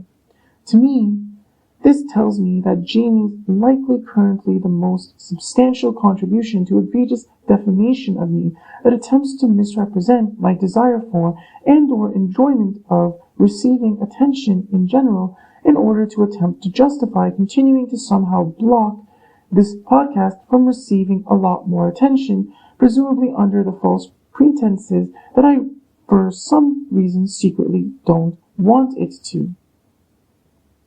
I see absolutely no, even remotely adequate reason for me to tell anyone how much I do or don't like attention, and I want it to be extremely clear that any claims to have any real knowledge on that topic is blatantly lying entirely against my consent to my detriment. How Jamie spoke about her perspective on feeling confident and sexy as a woman, it's clear she champions her and her friends being a baddie. Now, I have no issue with women being confident and self-assured in general, but from my understanding, being a baddie doesn't mean flaunting unapologetically being an extremely unhinged, massive narcissist psychopath, subhuman filth that flaunts having a death wish to feel a sense of confidence and sex appeal. Granted, since Jamie should in reality understand she's flaunting her sexuality for an audience that I wouldn't even be a part of at all if she wasn't so extremely desperate for attention that she's increasingly blatantly being forced to admit she's essentially forcing me to address her public behavior because she's unapologetically extremely attention-seeking entirely at my expense against my consent. Jamie's baddie behavior shouldn't be falling in an area I'd ever really criticize her for. But there's also a difference between flaunting her sex appeal to those she actually has sex appeal to, and blatantly knowingly misrepresenting me as having romantic and or sexual feelings towards her that she should have long understood extremely well don't actually at all exist.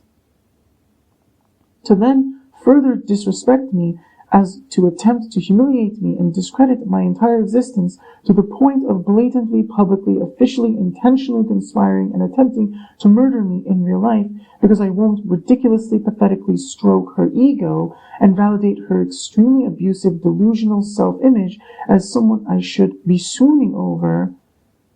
That's not me wanting to disempower women. It's simply me actually having real standards and not being a massive coward and fraud. I find it exceedingly disingenuous and literally criminal if Jamie and or anyone else has ever at all been attempting to portray me otherwise. Suddenly, Jamie went from claiming she doesn't intentionally flirt with her audience to not only admitting she does it purposely, but also even acknowledging that she knows it comes from a not humble place. Whereas before she claimed it was just some kind of uncalculated inherent charisma she possesses, indicating that was aura she was quite egregiously blatantly stealing from someone else.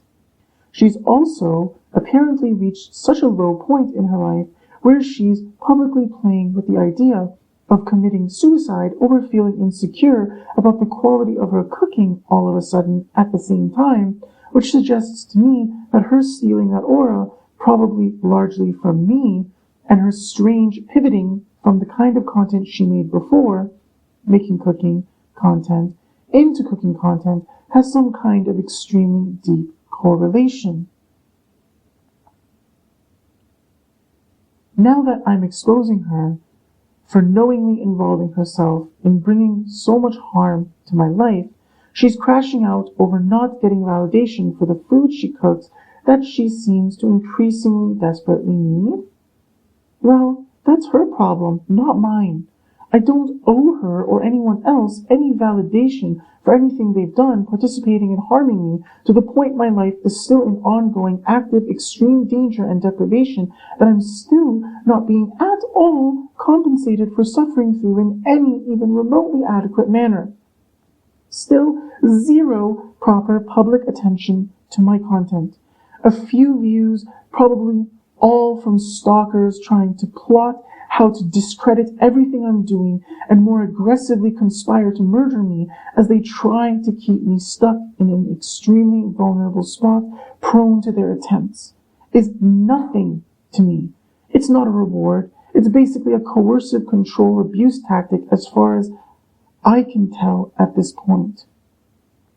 I've never had any reason to hate on the food Jamie cooks, and I've also never had any reason to praise her for it either. That hasn't changed. There are multiple things Jamie's been doing that are really only even more increasingly incriminating as evidence of her extremely heavy involvement in destiny-swapping behaviors, attempting to rob me of my power, soul, and ultimately life as a whole. Among those are Jamie recently asking her audience what kind of YouTube videos they want to see from her. I don't see it as a coincidence that now that Jamie's running out of false narratives and excuses she can use to attempt to justify continuing to disrespect and neglect me and deprive me of any recognition or any kind of meaningful reward I truly desire for my immense efforts the last nearly decade, as I'm producing a very specific kind of YouTube videos, Jamie's concept of what kind of YouTube videos her audience wants to see her make is somewhere that leaves her feeling increasingly extremely insecure. There isn't any particular kind of YouTube videos I've ever wanted to see from Jamie, and I've never even so much as implied otherwise to anyone. I found it exceptionally strange how Jamie felt the need to describe the dumplings she was making. Fat, juicy, sexy, wet? Hello? That doesn't sound like you're describing a dumpling. It's like the food Jamie's been cooking has somehow been a manifestation of what's in reality been entirely non-consensual, egregious misrepresentation of the reality of why I've been expressing attraction and or affection in general to Kimmy, perhaps combined to some extent with Jamie's perception of how I make Kimmy and or various others feel with my communication or perhaps even existence in general.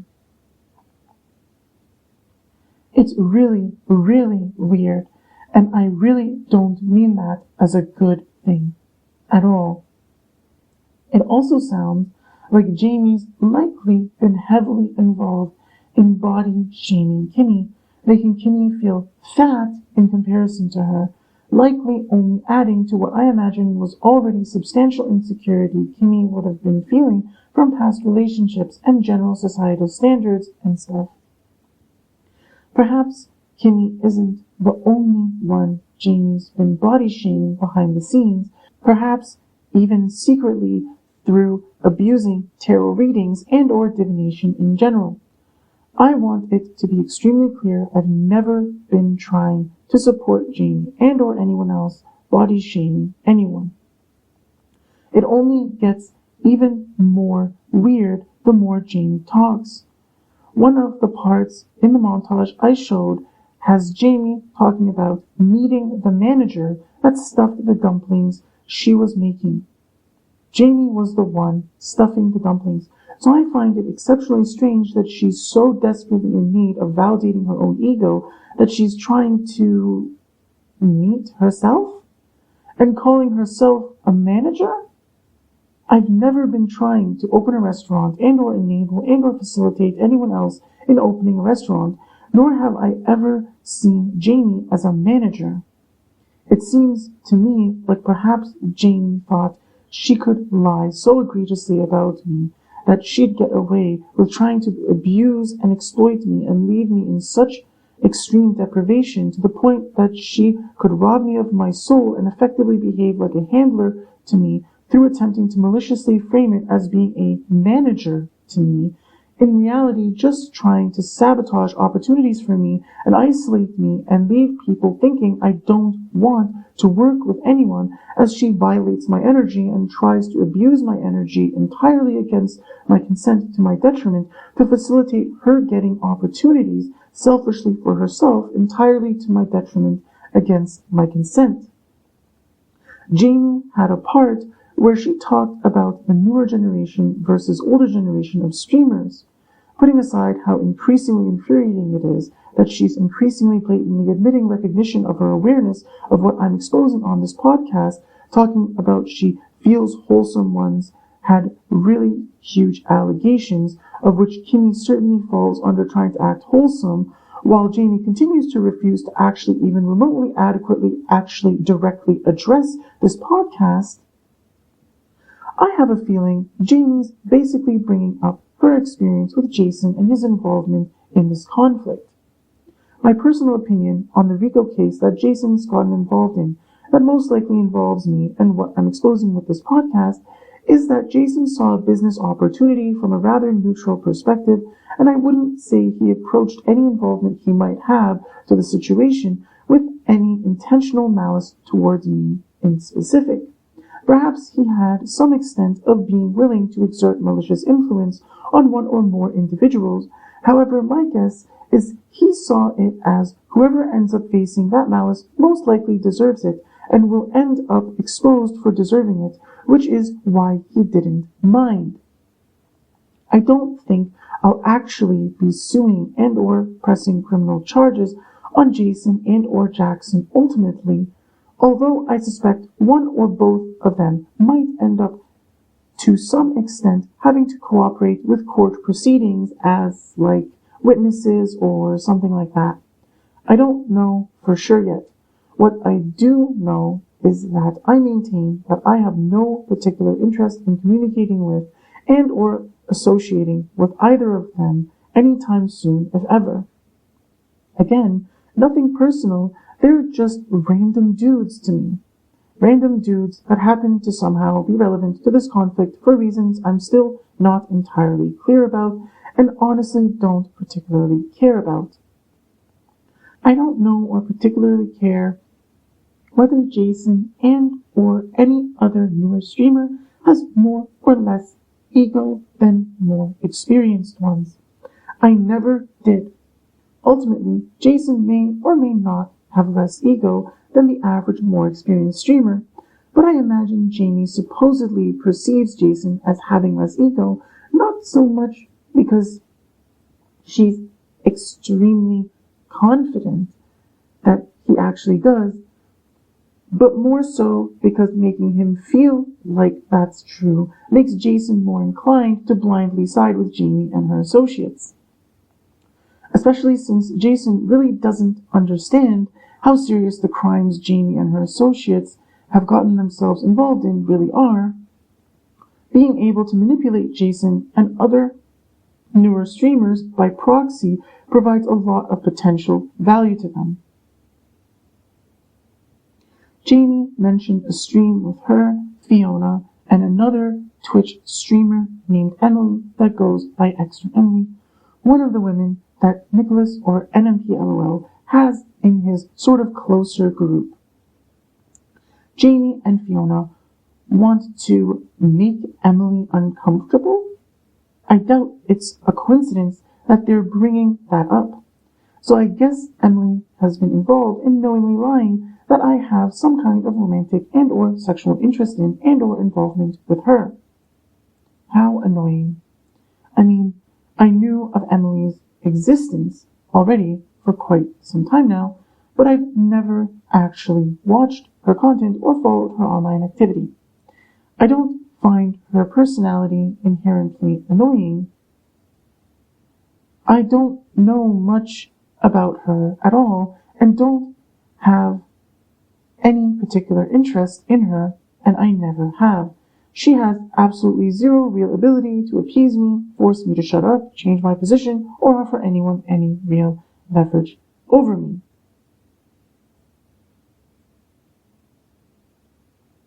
To be clear, I don't find her ugly, and I'm not trying to say she's a horrible person, but I also don't find her exceptionally attractive either, and don't see any real reason to believe she's genuinely a wonderful person either.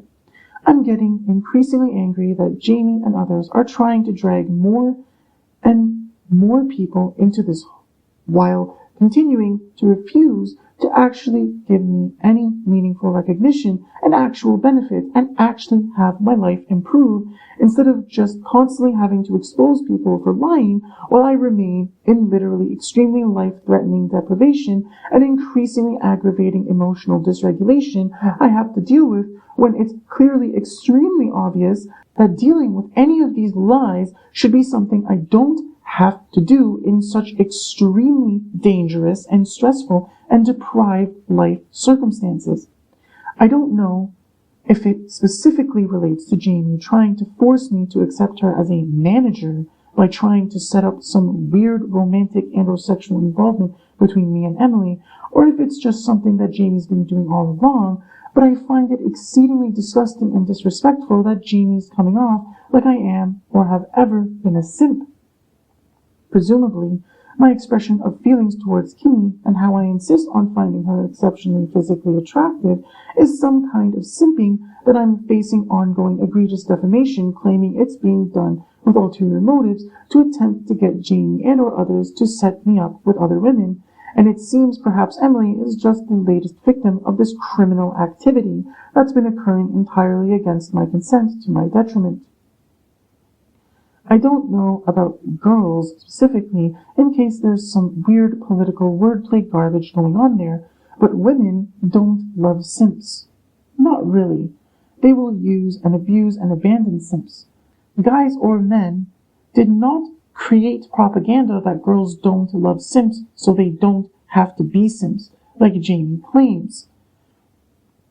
Being interested in using you is not the same as loving you.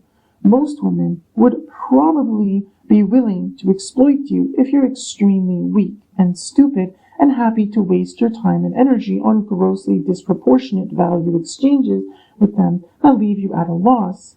That doesn't mean they love you, even in the slightest, although they might lie to you that they do as part of their manipulation to get to use you. But even the generic red pill people will tell you that much. It's one of the most aggravating things I see when I see my authentic expression of my feelings for Kimmy egregiously misrepresented as simping. If you're a jealous woman that wants to project your own insecurities and feelings of inadequacy onto Kimmy and make her feel unworthy somehow, you'll tell her I'm simping for her. In reality, you just wish I was as attracted to you as I genuinely have always been to Kimmy. You think your looks are better, or you're smarter, or richer, or more famous, or whatever, and in your eyes, that makes it impossible that I'm being authentic and not just sucking up to her and or anyone else when I express that I know I find Kimmy more attractive. Get real. It seems Jamie's actually been extremely jealous this entire time, even much more than I'd previously thought, and she's going to end up losing her career and possibly losing her life over it, especially if she continues to disrespect me like this. I also find it quite concerning that Jamie talks about simping literally immediately after encouraging someone to go traveling randomly. Those two topics aren't supposed to be related at all, but it seems that Jamie's been either herself inflicting egregious defamation on me and or enabling and or facilitating it in order to somehow benefit herself and or her friends to get travel opportunities. Obviously, it's quite loose of a connection to make, simply because it's really weird for Jamie to really randomly bring up those two topics like that, but I documented it nonetheless, especially since I've also already documented irrefutable evidence of Kimmy doing some extremely strange things related to traveling and clearly related to this conflict. And then there's one part in particular from Kimmy's most recent stream that I think really ties everything together for me.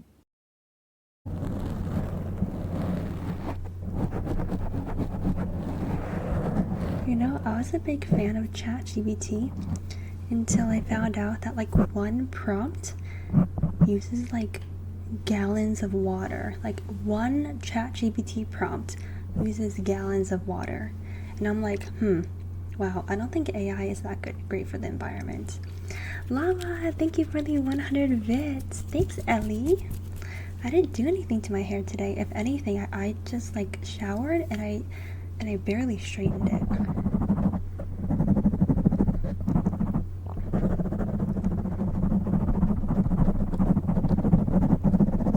And then I found out that Trump is like secretly funding to like have like plants in the middle of America that just like are huge plants to power AI projects.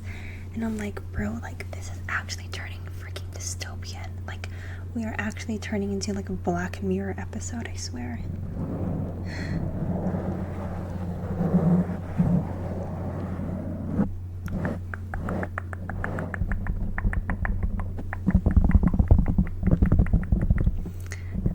Any Black Mirror? I actually don't, because it like trips me out too much.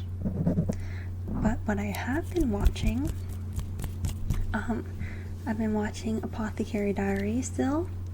I needed to update faster. I am this close to watching or reading the manga because Apothecary Diaries isn't updating that fast. And I also found out that Solo Leveling won Anime of the Year. I have something to say about that.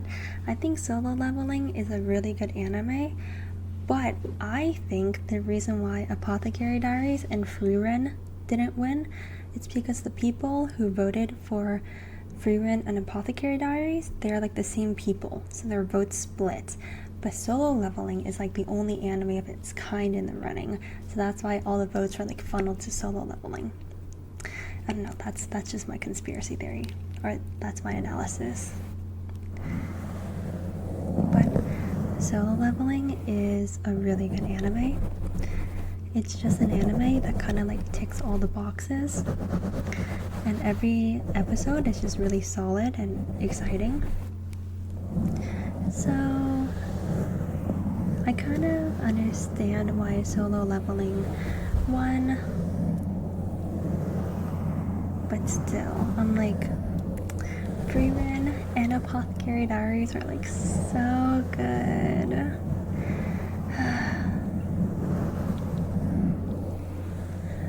I don't think Solo Leveling necessarily was anything really unique. There's nothing really like new about that anime. You know what I mean? Like it's a concept that has been done before, but they executed it really well, and I enjoy watching it. But I thought Free Run and Apothecary Diaries were like such new and refreshing concepts. I don't know. I feel like one of them should have won, but they're all good, I guess. They're all good. What do you guys think? Who should have won Best Anime of the Year?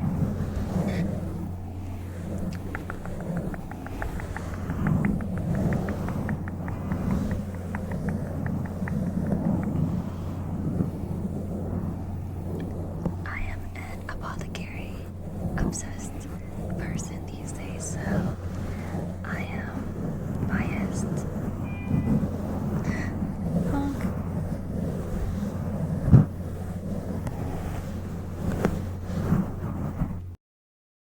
Kimmy's been yapping about anime increasingly frequently these days, suggesting to me that something related to anime is related to how she's been exploiting me so egregiously. I have no thoughts to share about what anime I think should be best of the year or whatever. Much more importantly, it's quite unusual for Kimmy to talk about politics.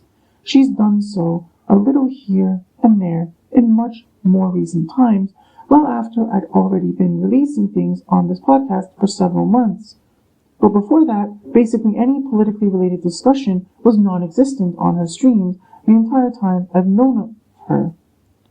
The rest of the vibe of that stream was giving me Celine trying to get me shot and killed in real life vibes, and I actually sensed the hitman nearby in my real life around the time Kimmy was streaming, so I believe I'm correct about my suspicion. Another attempted murder of me. To show how serious I really am about making this accusation, I will provide elaborate detail. This hitman was present outside a government building I frequent within a view range of at least 2 or 3 cameras. He remained bickering with someone, seemingly on the phone, for at least about an hour. I heard him talking loud enough I could hear him from around 12 midnight to around 1 in the morning.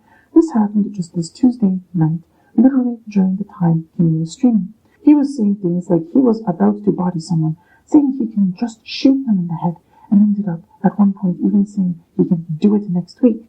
Now, while you can argue he was talking about murdering someone else, it seems quite strange. He was talking basically like he was about to murder me by shooting me in the head with a gun, literally right in front of a government building with multiple cameras witnessing it, loud enough I could hear him, and the cameras likely could pick it up as well if he wasn't talking about murdering me. And yes, I've personally informed staff of the building that this happened. I've testified in a formal courtroom that it happened if necessary. But I suspect the real root of it, and why Celine and Kimmy really felt so comfortable attacking me like that, is because of Chloe Chan Kim and all the defamation of me she was doing and violating Celine's and Kimmy's energies in the process to try to convince them I deserve to be targeted extremely maliciously by both of them. I blame them for not actually trying to get to know me instead of just believing gossip, but ultimately I blame Chloe for knowingly maliciously trying to make them both hate me so she could selfishly gain entirely against my consent to my detriment of harming others by exploiting my energy and the reality of my feelings for Kimmy that Chloe in reality clearly knew were always completely sincere. I see Kimmy's behavior as Kimmy now facing having a target on her back to get attacked by Trump energy because Celine misjudged her power over me because of Chloe. So I feel at least a little responsible for danger Kimmy might be in for attacking Trump like that.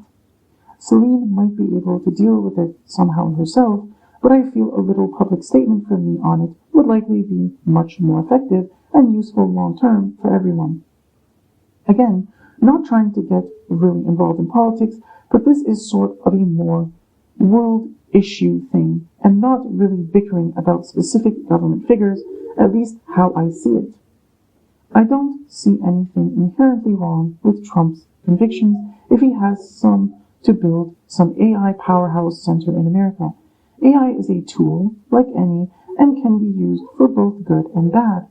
Ultimately, it's rather difficult to control if your intent is fundamentally malicious, and it will likely backfire long term and harm you yourself if it is.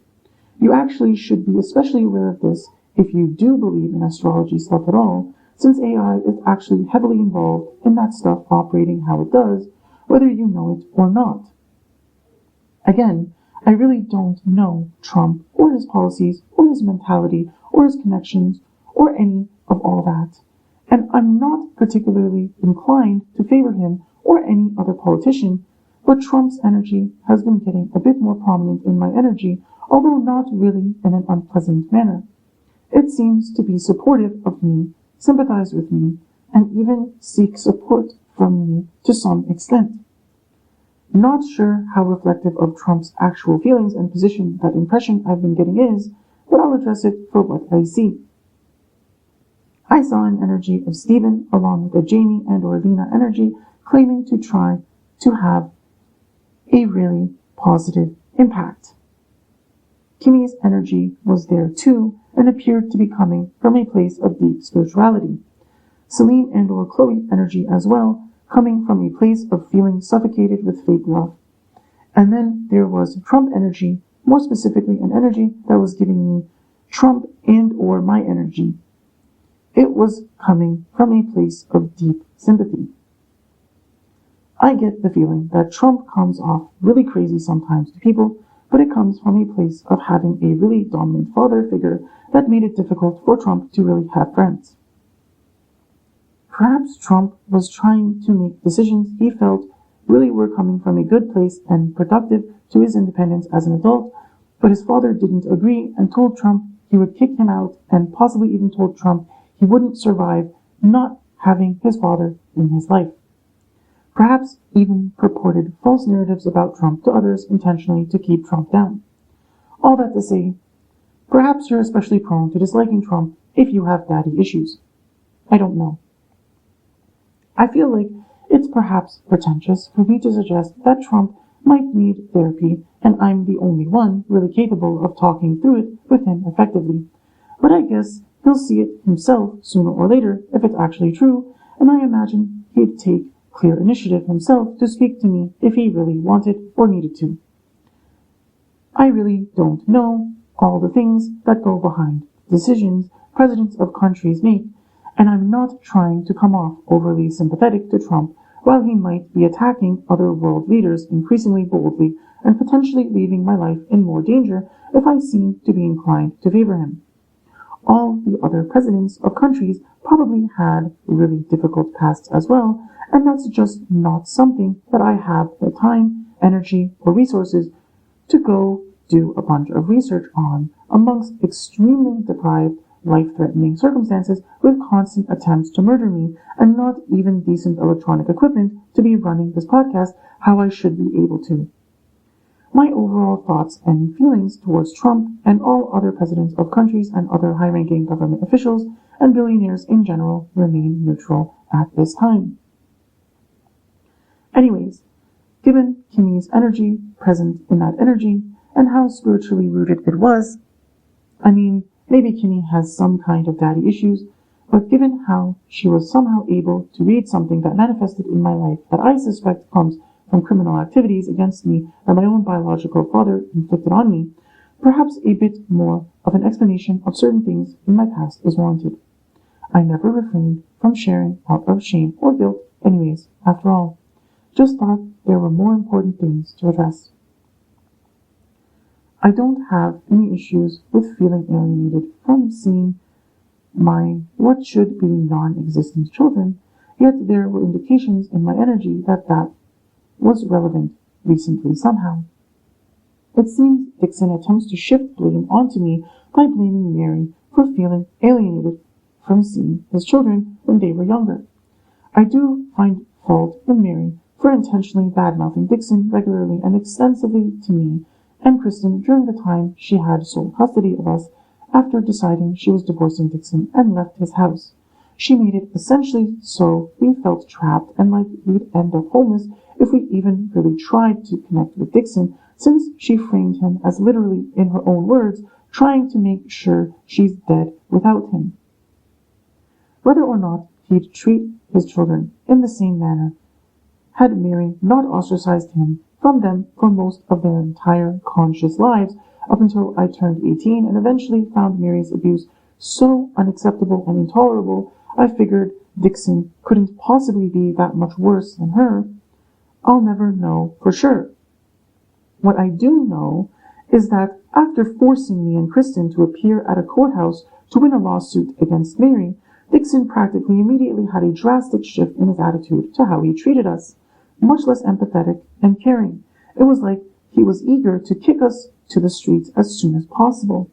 Within just a few weeks, he'd started harassing both of us so often and extensively that it became intolerable to Kristen, and we ended up leaving to go be homeless. Dixon tried to bribe Kristen to even just have a conversation and forced me to convince Kristen to visit the house for that conversation, but essentially stole the check he'd promised Kristen away as soon as it became evident that Kristen was happier homeless than in that house. Dixon literally said Kristen had to return the check for everyone's safety, essentially threatening physical violence or perhaps hiring hitmen after Kristen if he didn't return the check he was promised to get to keep regardless of whether or not he wanted to return to the house.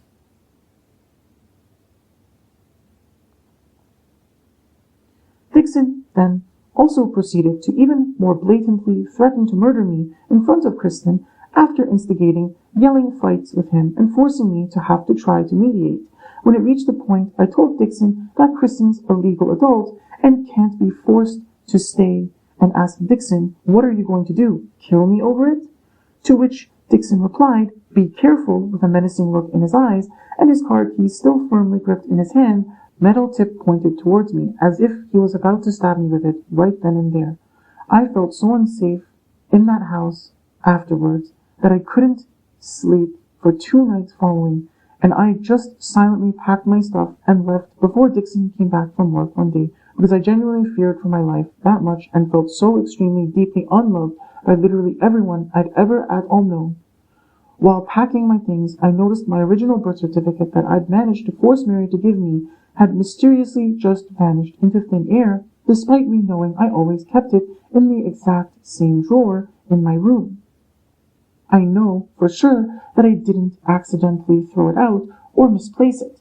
The only reasonable cause for it to randomly go missing is if Dixon had secretly taken it from me, knowingly against my consent and with malicious intent towards me at some point before then. He even knew I didn't want him to hold onto it for me for security, because he'd previously offered to hold it for me in his safe, and I explicitly refused and told him I'd rather hold onto it myself and not have to be at his mercy as to whether or not he felt like giving me access to it at any point in time. I made it very clear to him that he must not operate under false pretense that I trust him with access to it and or any other identifying legal documents of mine. He egregiously violated my boundaries by stealing my original birth certificate from me.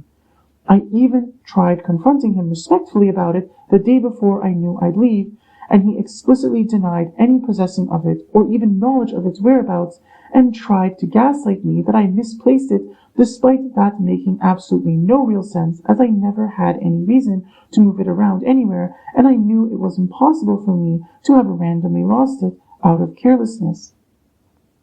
Perhaps that criminal Dixon might attempt to inflict further defamation on me and claim I misplaced it while being under the influence of substances, as he regularly falsely accused me of being a drug addict right to my face, despite knowing it's not true. Mary also regularly falsely accused me of being a drug addict to make me seem like I'm a delusional, unhinged maniac, and she actually called Dixon, and one of the only things she told him in that call was that I'm supposedly a drug addict, and basically framed it as if that's why I left her house. In reality, I'm absolutely certain that Dixon could see I clearly am not, and was never a drug addict, as I very rarely drank alcohol and only occasionally might have smoked a little cannabis or some cigarettes, if anything, never any illicit or harder substances. I'd also respect that he made it clear he didn't like smoking in the house, so he'd even many times see I'd go outside to smoke. I never tried to hide it from him when I did do it, and I never felt like I should have to. I was home basically all the time, so he had no reason to believe I lived some careless partying lifestyle or was the type to be reckless with my legal identification. Still, he secretly stole my original birth certificate from me against my consent. Because of not having that birth certificate, what should have been me immediately being able to go on welfare and then find housing within just a week or two of homelessness became about 2.5 months of homelessness instead. I experienced various traumas in that time, one of which was feeling so threatened by homosexual men at the shelter I was at trying to rape me that I decided to embrace losing my virginity to an escort to both prove my sexuality at least somewhat to those men in the shelter, as well as protect myself from losing my virginity to a man non-consensually in case even proving my sexuality didn't end up mattering to them. Luckily, I never got raped by a man, but I never would have even met either of the escorts I had sex with the first 2 times I had sex in my life if it wasn't for Dixon stealing my birth certificate and leaving me homeless for a much longer time than I otherwise would have been. Although I wouldn't necessarily say I regret losing my virginity like I did, still, it's not like I consider that to have been the ideal circumstance to lose my virginity or have my earliest sexual experiences. If somehow there are any children that exist with my DNA, I swear on everything that it was not the result of either bareback vaginal intercourse between me and that woman, nor a condom tearing or breaking during sex between us. Meaning, she must have illegitimately, essentially shoved my semen into her vagina after going out of her way to take it out of a condom I ejaculated into during sex and saw her throw out. After I'd already left, obviously entirely against my consent to my detriment without my knowledge. I do not, never have, and never will want any such potential children to exist. If they do exist, I'd honestly prefer if they were made to no longer exist, if you understand what I'm saying. Although, again, I've still to this day not been given any even remotely adequate reason to believe any such children exist. Perhaps I'm merely being framed for someone else's child being somehow my responsibility, which I also do not, never have, and never will at all consent to and or have any willingness to tolerate. Also, I want it to be extremely clear that whenever I talk about my blood relatives and or others from my past, like those I once went to high school with, I'm really not trying to fix things between us or have things go back to how they were. I recognize extremely clearly that my blood relatives never actually loved me at all, and I'm only realizing just how much they hated me the more time passes and the more I learn about how badly they've really been betraying me for the longest time. My intention is to speak my truth and establish even firmer boundaries between me and any of those from my past when I do talk about them, not to appease them, give them any kind of opportunities to try to bribe me somehow, and or show any desire and or willingness to allow any of them back into my life under any circumstances. I seriously will never give them any more chances to be a part of my life, literally no matter what they could ever possibly say and or do. I imagine they'd be quite triggered that I'm even still alive right now, but that's really not my problem. As far as I'll ever be concerned, they always enjoyed and got an extremely disgusting thrill from me being in fear and crying, freaking out, raging, and losing my mind with how horribly I'm being treated. They don't want me to heal from their abuse and neglect and crimes they committed against me. I'm well aware that blood doesn't make you family. I get increasingly aggravated any time I see anyone entertaining any kind of possibility that any of their behavior effectively delaying me from being recognized as fully authentic continues to cause blockages and delays with garbage excuses and blatant lies. I keep hearing about some kind of inheritance supposedly left for me by some grandparent or something that my blood relatives have been abusing me so badly to try to steal from me. I also see reason to suspect that the Tate energy is involved in purporting that narrative and making it seem like that's the real reason behind all my efforts or something like that. Apparently, someone's lying that they gave me some kind of letter or something about that supposed inheritance, and they're trying to steal it for themselves. Look, I really don't give a damn about all that. I'm really not trying to get dragged into stupid drama, forcing me to bicker about the subhuman filth that are my blood relatives.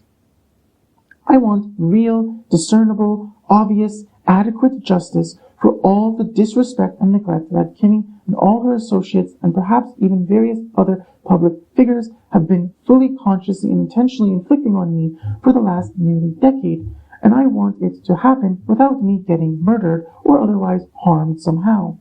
That obviously requires me and this podcast to get substantial and clearly evident public attention. My blood relatives and others from my past who have wronged me somehow could all drop dead for all I care, and whether or not I get any kind of inheritance from any of them ever, I really couldn't care less. I really don't know how much more clearly I could be saying this. I'm really trying to move into a new life for myself, one where I get the respect and recognition I deserve, and I'm fully willing to leave all the garbage from my past where it's meant to be, in the past. At this point, I believe to really be starting to understand what's really been happening here. Really Enemy's Sweet and Sour podcast that typically has new releases on Saturdays is effectively intended as a trigger for a physical murder attempt on me in real life. This would explain why I felt my safety to be especially seriously in danger around Saturday nights for a long time now. I suspect this is likely due to extensive defamation of me being purported to Lily from Chloe and other subhuman filth I once went to high school with, and extensive defamation of me being purported to Emaine from my blood relatives, who I suspect most prominently involves Dixon, Mary, and John. A lot of John's involvement likely ultimately stems from egregious defamation of me that Mary has been fully knowingly and intentionally, utmost maliciously feeding him for a very long time to be able to save face among her family at my expense against my consent. Jamie's Sunday streams are effectively intended as a trigger for a psychological murder attempt on me. It's so extremely infuriating to me that Jamie keeps doing things that only reveal how deeply she's been involved in trying to drive me crazy all these years, pretty much every time she streams ever since Kimmy made it evident to me that Jamie's a lot more relevant to all this than I ever thought.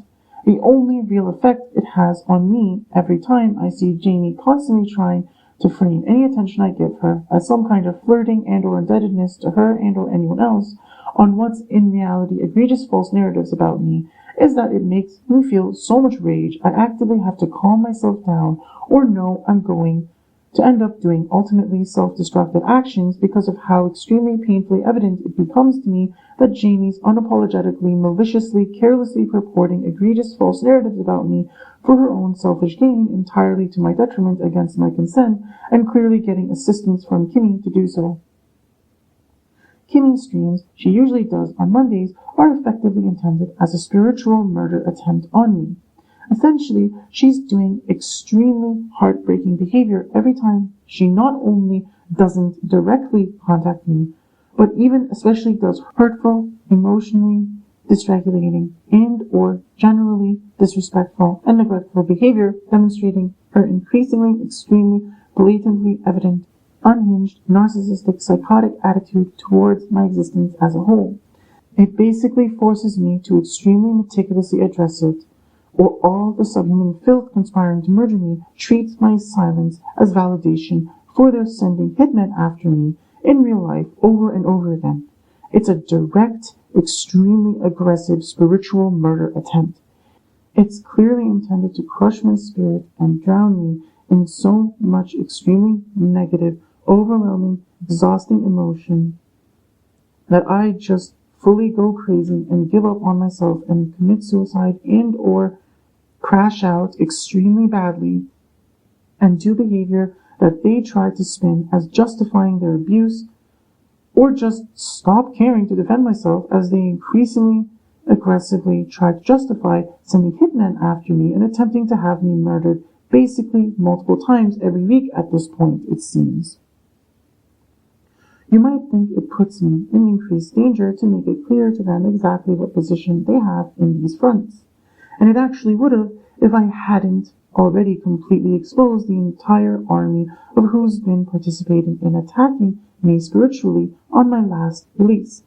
But since I've already identified each of the energies correctly, exposing this now just forces this situation to change. Otherwise, Kimmy, Jamie, Lily, Arya, and Elaine will all only face increasingly difficult spiritual attacks until they likely all get rightfully murdered in real life by billionaire energies they've offended and placed under attack by violating my energy and trying to frame me as validating existential assaults on extremely powerful individuals that I in reality don't have any personal issues with and have never and would never authorize anyone to feel even the slightest bit of entitlement to exploit my energy to attack in any capacity. Since I can't imagine they'd let their existence spiral unchecked like that, and it's obviously their fault if they do, I'm not going to worry about it, and it's not my responsibility anyways. They put themselves in that position, and now they have to take themselves out of it or face the consequences of neglecting reality so egregiously, even despite my extremely clear efforts to show it to them all. I could go and review every single episode Lily and Elaine released on their podcast and meticulously, explicitly refute every single possible false narrative I see could be getting portrayed about me through it. But for now, perhaps it might be sufficient to simply broadly state that anything that happens on that podcast does not and can never appease me, force me to shut up, change my position, or offer anyone any real leverage over me. And I also believe to be seeing much more clearly now why anyone would ever possibly believe otherwise. There was a point quite recently, after the last release I made on this podcast, where I noticed the Jamie and or Lena energy extremely egregiously violating me and telling me Chloe's circling around me in a protective manner because she's not ready to come in yet, but working on cutting down a to-do list to have time to be with me, and saying a bunch of complete garbage about her apparently liking me a lot and just feeling insecure and like she had to improve her finances and emotional stability and everything before she felt even remotely adequate. Ew! Apparently wanting more of me this whole time, and only just the other day switching to wanting more for me. What in the actual hell? Let's make sure I've made something extremely clear. Chloe has never made any commitment to me, at least certainly not one that I see as anything other than committing to harming me with egregious defamation, disrespect, and neglect while conspiring to murder me and trying to set me up to get murdered so she could pop off, publicly being friends with Offline TV and their associates entirely against my consent to my detriment. I most certainly don't think she's forgotten, but I also most certainly don't intend on ever cooperating with it. She's never told me she'd help me with anything, and I never promised her to help her with anything either. I've never identified as a tattoo artist, nor have I ever at all done anything that should give anyone any idea I'd ever consent to getting any tattoo with anyone. There was something about going on a trip randomly and doing something that ties us together permanently, and that it could be getting a tattoo or not. But branding energy. None of that resonates with any kind of agreement I've ever had with anyone. For the record, I don't have any tattoos myself currently, nor have I ever in the past either. I've also never been involved in causing anyone to have to get a tattoo for any reason, at least not at all knowingly and or consensually. That energy also said something about telling me something and then running away to not attract their chaos to me. That never happened, at least certainly not in the physical world, although perhaps that energy might argue even just spiritually exposing me to it at all itself was fulfilling the criteria for that assertion. I don't know. There was something about animal communication skills and claiming part of my healing has been with animals. Not at all, and I've never said and or done anything to anyone that should at all suggest otherwise, although I've presented a clip, even just in this release, that Jamie clearly, extremely heavily resonates with that kind of attitude towards animals. Not that I'm saying there's anything inherently wrong with feeling positive and healing effects from animals in general, to be clear. I'm just pointing it out to validate my assertions as increasingly irrefutably being based on reality. I see that energy trying to extremely disgustingly frame some kind of extreme trauma bonding as a trust bond that it's supposedly attempting to build with me. I will never be okay with Chloe trying to come in person and tell me anything. I'm entirely uninterested in whatever she has to say, even just online, even spiritually. Don't try to prepare me or give me gentle warning. Here's my not gentle warning that I will immediately get up and leave and possibly even call building security and say she's harassing me, depending on where I am at the time, if she ever even tries getting anywhere near me. And this energy really had the audacity to try to coercively tell me to treat others how I'd like to be treated among all that. From what I can tell, Chloe's egregiously inappropriate and heavily deceptive intentional malice towards me influenced Jamie, Lily, and Arya to essentially summon a demonic spirit to try to have me murdered in real life. That same spirit most likely is responsible for murdering the individual who I suspect I'm being framed for the murder of, and now she's trying to manipulate others into believing she hasn't been as horrible as she really has been to try to get me murdered, to form some kind of trust between her and Offline TV members, lying to them that I'd ever be stupid and or weak enough to fall into this trap set into my energy. Since it's not going to work, Chloe's most likely going to end up getting murdered by the demonic spirit. Her extreme and in reality entirely unjustified malice towards me caused the Jamie, Lily, Arya trio to summon in rightful retribution for her own energy getting an innocent person murdered and trying to frame me for it entirely unjustly.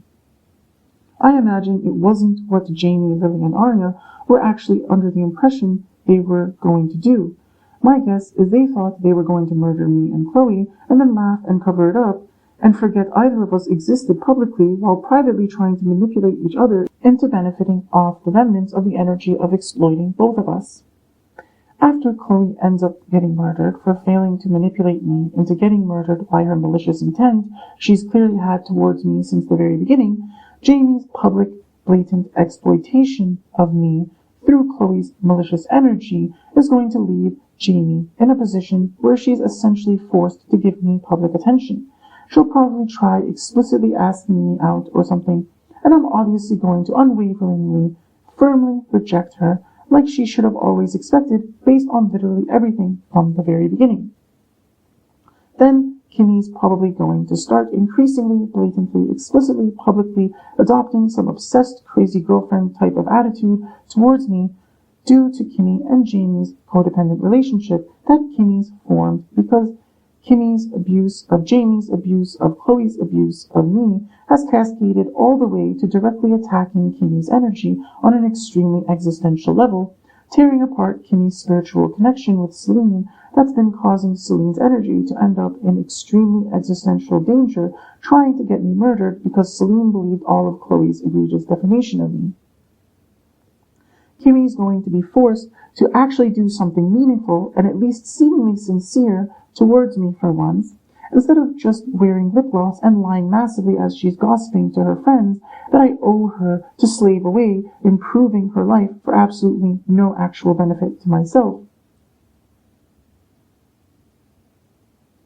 She'll start increasingly aggressively refusing to let anyone else, regardless of them identifying as man or woman or non-binary whatever, get even close to dating me after I reject Jamie, as they all should expect. And then, well, you'll have to find out at that point. Or I'm wrong. Kimmy would literally rather die than accept even the possibility of having a life of hours upon hours of tender, consensual, in-person sexual intimacy with me alone in private for our mutual pleasure for all of eternity, while very frequently wearing classy latex clothing I find her utmost arousing in, and Kimmy and Jamie both also end up murdered, like Chloe probably will be soon. To be clear, this isn't a call to action. It's me making a prediction based on my understanding of AI, astrology, politics, social dynamics, and just how reality works in general. Like, I'm literally facing multiple attempted murders on me every week at this point, while definitely not deserving to even be homeless or having to eat out of the garbage, much less have hitmen frequently sent after me. Real justice here probably looks like several people losing some or all of their potential authority status, getting fines, jail and or prison time, and at least one of those heavily involved even getting murdered in real life. That's the consequences of their own actions, not me having some kind of malicious intent towards them all along. And yes, jail and prison are different, in case you didn't know. Jail is where people go when they have smaller sentences to serve or are awaiting a final verdict of their case. Prison is where serious criminals serving longer sentences usually do most of their time in. At least that's how it works in Canada and the United States, although the exact details differ substantially. Also, nobody has any phone number they can contact me at with any degree of certainty that I'll respond or even see they tried, or even that it's actually a number I have any kind of access to in the first place. Unless you're literally actually a formal government official with a position in the government who's actually directly hacked into my phone and illegally surveillancing me, you shouldn't even have the slightest clue whether I even have a SIM card in my phone and or any apps that give virtual phone numbers installed and or anything like that. I haven't been at all consensually sharing any such information with anyone, nor do I have any want, need, and or willingness to do so anytime soon. I also haven't been attempting to reach out to anyone through calling and or texting any phone numbers.